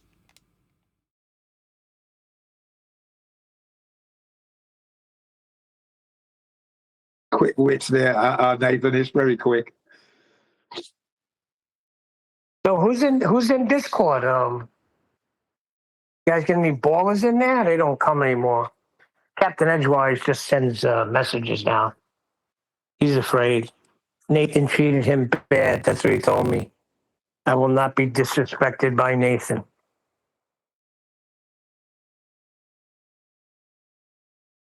You should come in, just forget that and just step in there and Well, I seem to remember him lying, though, saying that he never heard of Al-Biruni. Wow, Al-Biruni, the man himself. A Muslim man at that as well. Proving flat earth for us. Thank you. What do you think just happened as I said that? Captain Edgewise, whatever, just sent me a message, but I'm not even going to view it. But it pops up on the phone, his little icon sending me something. What are you listening for? Listen, the water's safe here. Here's what you got here. I'm going to tell you what you got. You got a bunch of hippos in a pond here. The water's nice and calm. Don't worry about the videos you've seen where the hippo opens his mouth and they stick a huge pumpkin in there and the hippo just snaps the pumpkin like nothing. Yeah, like a monkey now. We're calm hippos here. Yeah.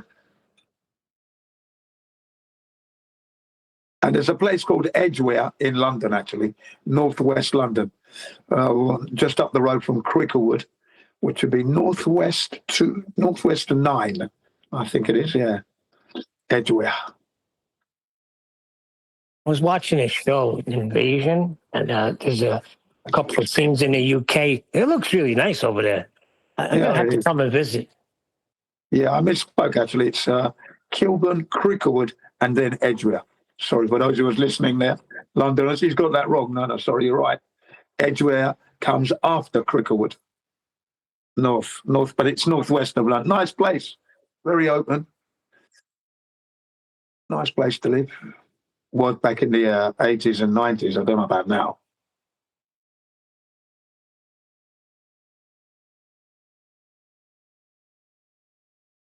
Edgware Road.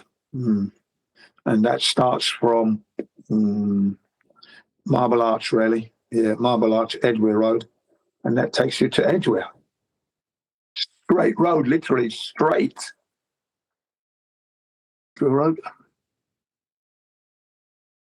Little kink near Maida Vale, little kink near Cricklewood, and then straight all the way to Edgware. I would say there's one thing I noticed about, this is from TV and movie and stuff. I don't know how true it is. But see, in the States, this is segregation. Like black people have black friends, white people have white friends. You got somewhere intermingle. I had a few black friends and they had a few white friends, right? We hung out with each other. But it seems like it's like normal over there to just hang out with each other.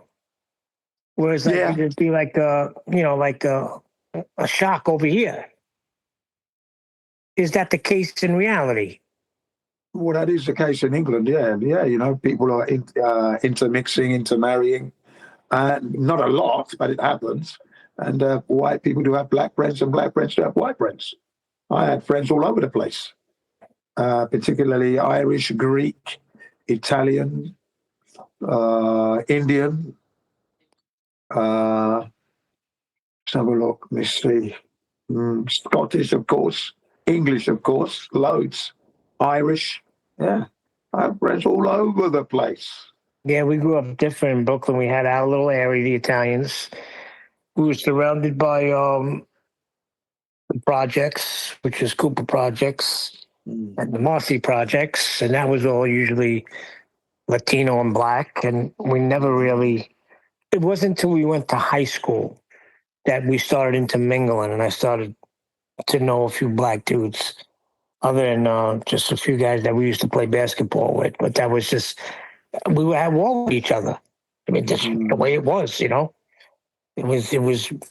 That's how we were raised. Yeah, at They school, hated us. They hated us. We hated them. The Puerto Ricans hated them. They hated the Puerto Ricans. But the Puerto Ricans and the Italians got together to fight against the blacks. It was very weird, my upbringing. Yeah, my upbringing was a tough one because I had racism from elementary school, secondary school education up to that point. When I got to university and college and that disappeared. You know, if it was there, I didn't notice it, but definitely secondary school and elementary school. Yeah, I fought my way easy to the top, though. It wasn't difficult for me.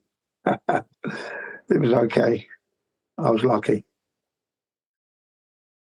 But yeah, you know, but I had racism from even the blacks though as well. So you had the whites and then you had the black Caribbeans who before we saw Kunta Kinte and Roots, I was telling them that they were Africans and they were saying, I ain't no African boo-boo. I'm not one of those. I'm not. That's what they used to say, right? Because they used to call me African boo-boo, you see. Right, so they said, I ain't African boo-boo. I'm from Jamaica. I'm from the Caribbean. So I'm from, you know, Trinidad and Tobago. And all that. I said, you're all from Africa. When I look at you, I see African people. And then shortly after that, the BBC put on a program about slavery. And then shortly after that, Alex Haley's Roots came out.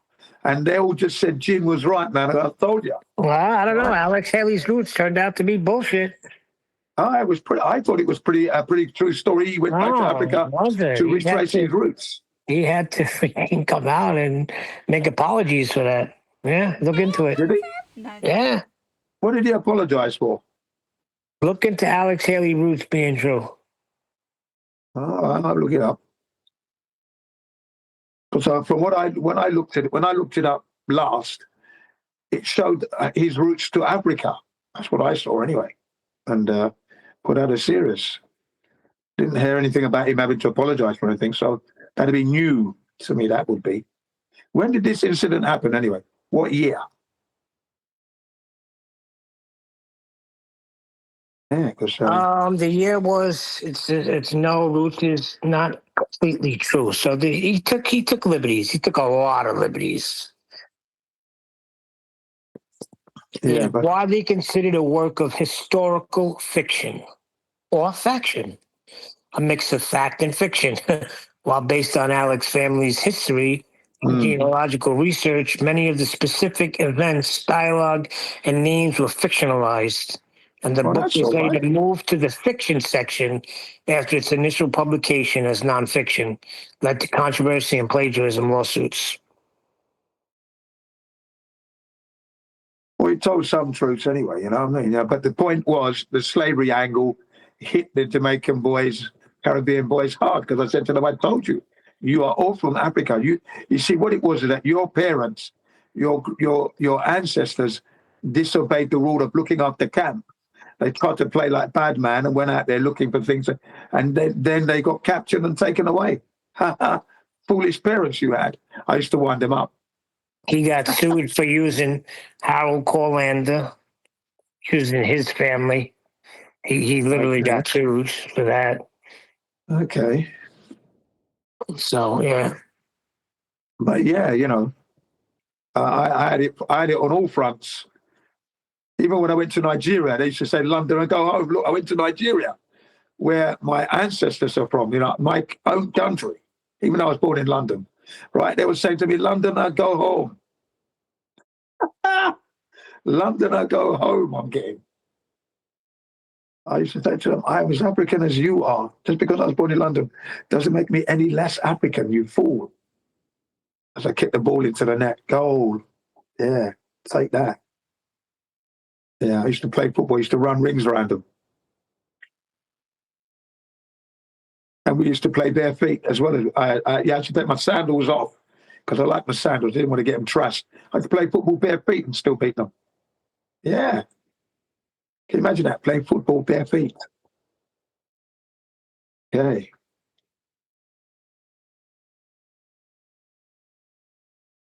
I used to walk around bare feet as well in Nigeria. Yeah, it's okay.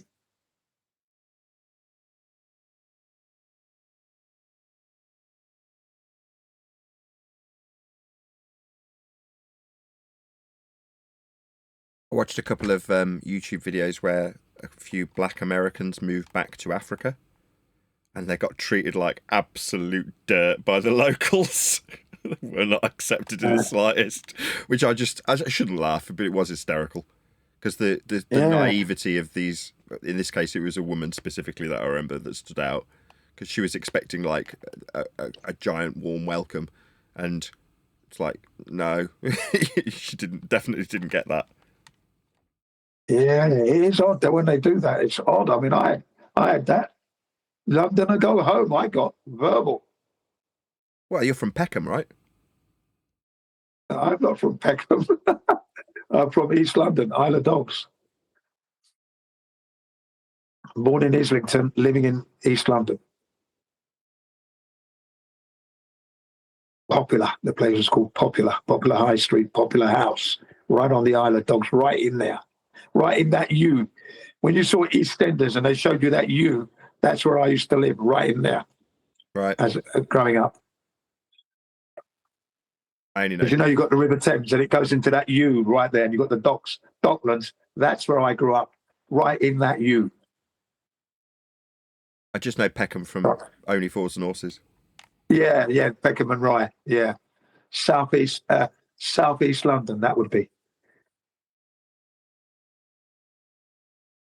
And Peckham Spring, that was funny when Del Boy was selling the water from his garden, and he called it Peckham Spring. Yeah, Peckham Spring. Yeah.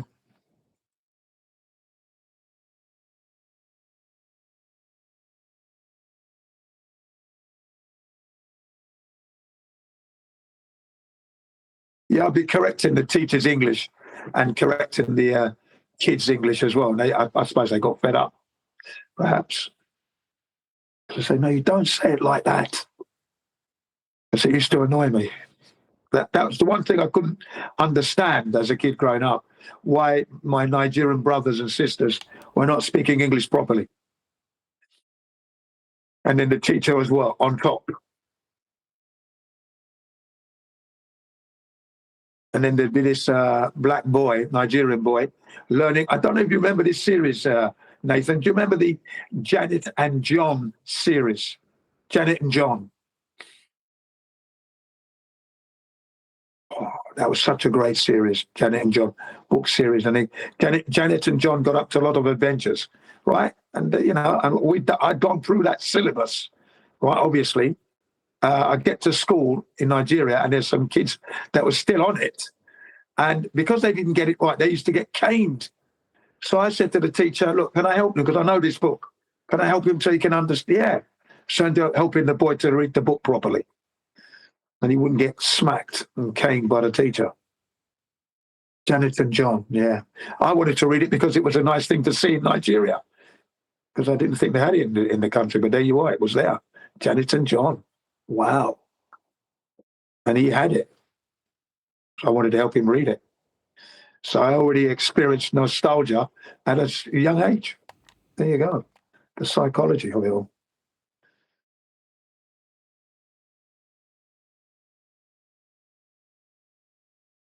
Really good book series, though. Go ahead. No, they just got nailed by Marge Simpson. Yeah, don't you remember reading that book series, Janet and John? No? No. Maybe. I'm not Nigerian, though, so what can I say?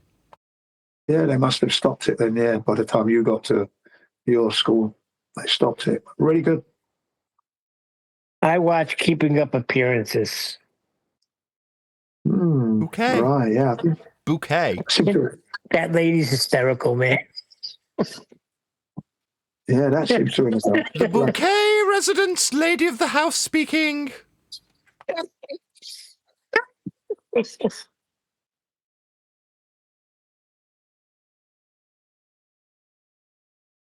I'd like to speak to Mrs. Bucket, please. It's bouquet!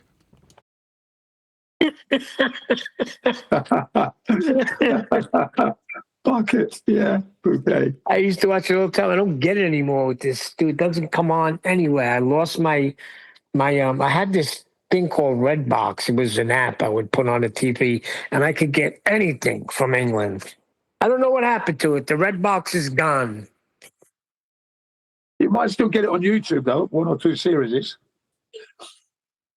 Yeah, but they never give me like full shows. Every time I get it, it's like they give me snippets. Yeah, that's annoying. That is when you get clips.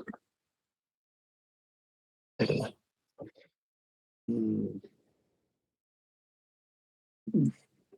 trying to get you to pay for every single. They're trying to separate everything, so you got to get subscriptions for 40 different things. I tell you, somebody's going to use their head, and they're going to say, "Listen, let's just put everything on cable, charge everybody $100 for everything, and you will get more customers than you could imagine." No, but they want to be greedy. Yeah, I think they're doing that in the UK. Yeah, because I had it. I had cable London, and all the old programs that I used to watch growing up was all there available. Yeah, because it makes no sense what they're doing now. Because now they just took YouTube is having a battle with what do you call it, ESPN. So they just ESPN pulled everything out instead of just make a deal, get everything on cable, right, and everything on there, everything. Charge people $125 a month. I would pay that because you're getting the internet and everything, so it's going to cost that. You won't have people cutting their line. You have more than 40% of the people, they call it cutting the line, cutting the wire. Yeah. Ladies and gentlemen, cable TV, that's flat earth reference right there. That is utilizing flat earth. Okay, just in case you're wondering. Okay. How so? Well, because you've got fiber optic cables, you're not using satellite. It's all cable operated, isn't it? Fiber optic cables under the ocean, ladies and gentlemen. And then you've got your cell towers, right? And your cell towers do not work on a globe, ladies and gents. It's all flat earth, mate. Cable TV. Cable. Flat earth. See? Well, how are we getting this signal right now? Like, how are we able to speak right now? You being in Japan, Nathan being in England. Yeah. How's that working? Yeah, that's working on a flat earth for sure, because the earth isn't measured curved, is it? It's measured flat, right? And then you've got your cell towers carrying the signals to us at breakneck speeds.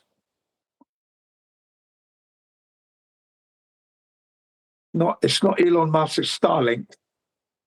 Elon Musk lie. No, there's satellites bouncing a signal from here to the UK and bouncing a signal from here to Japan. It goes up. It goes up to a satellite, Jen. No, it isn't. No, it isn't. What satellite do you know? Show me the name of the company and the maker of that satellite and where it's located. Jen, listen to what I'm saying. It goes up to the satellite, Jen. No. And it goes up in another direction to a different satellite, so I can speak to you in Japan and then speak to Nathan in England. But they definitely go up to the satellite. No way. What satellite is that? What satellite is doing this?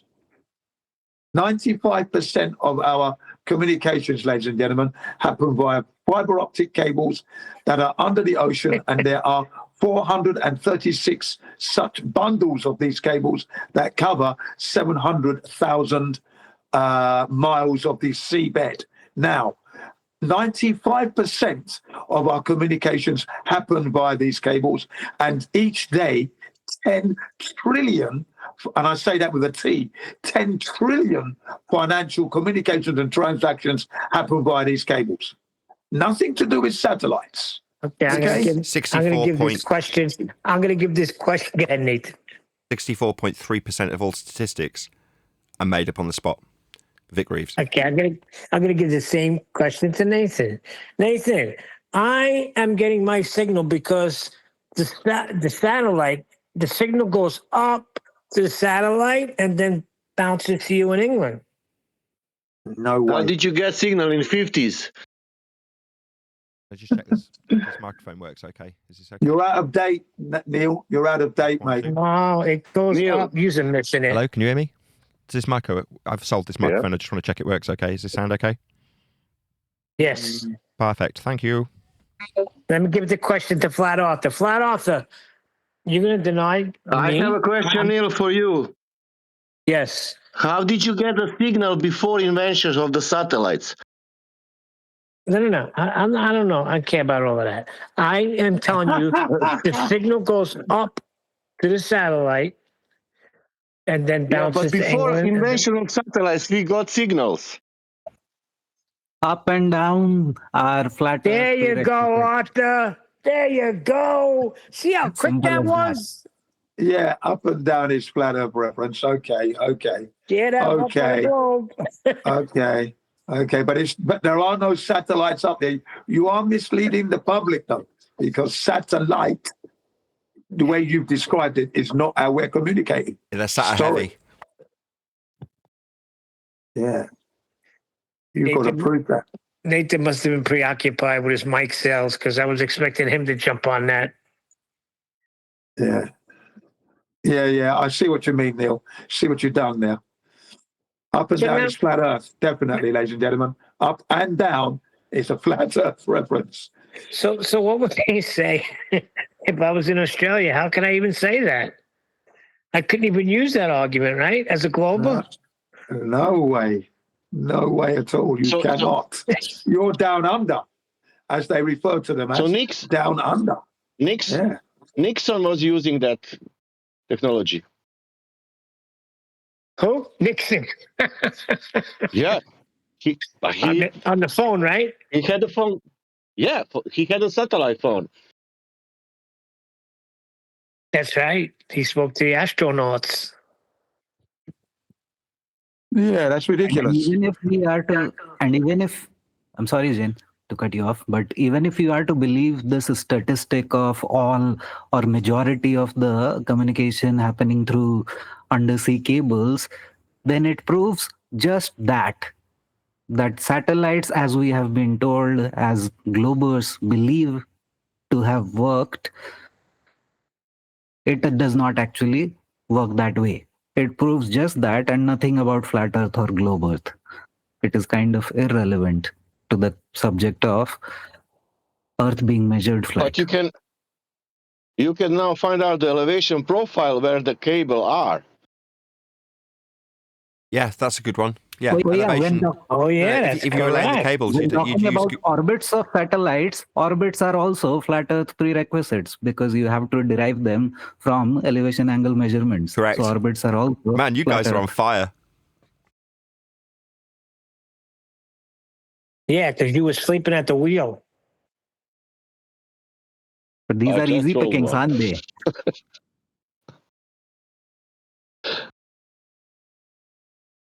So a global from Australia says that I'm getting my signal to a satellite and then the signal goes, oh, he can't even say that. He's got to say I'm sending the signal down. Or is that relative comes into play here? That they're upright relative to where they're at. So you could be on a spinning water ball and be standing upright, even though you're upside down or antipodal in Australia.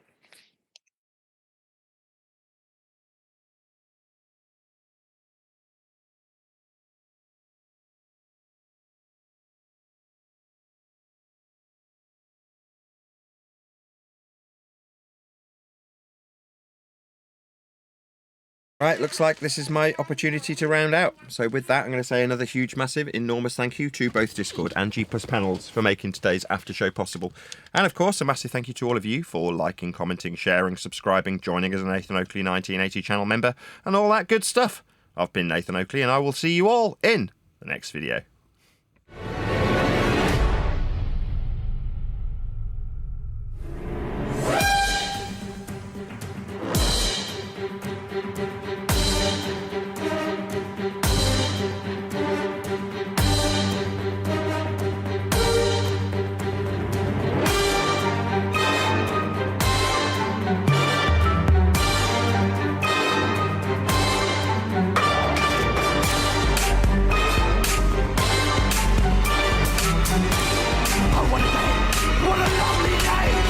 It's getting kind of heavy. It's getting kind of heavy.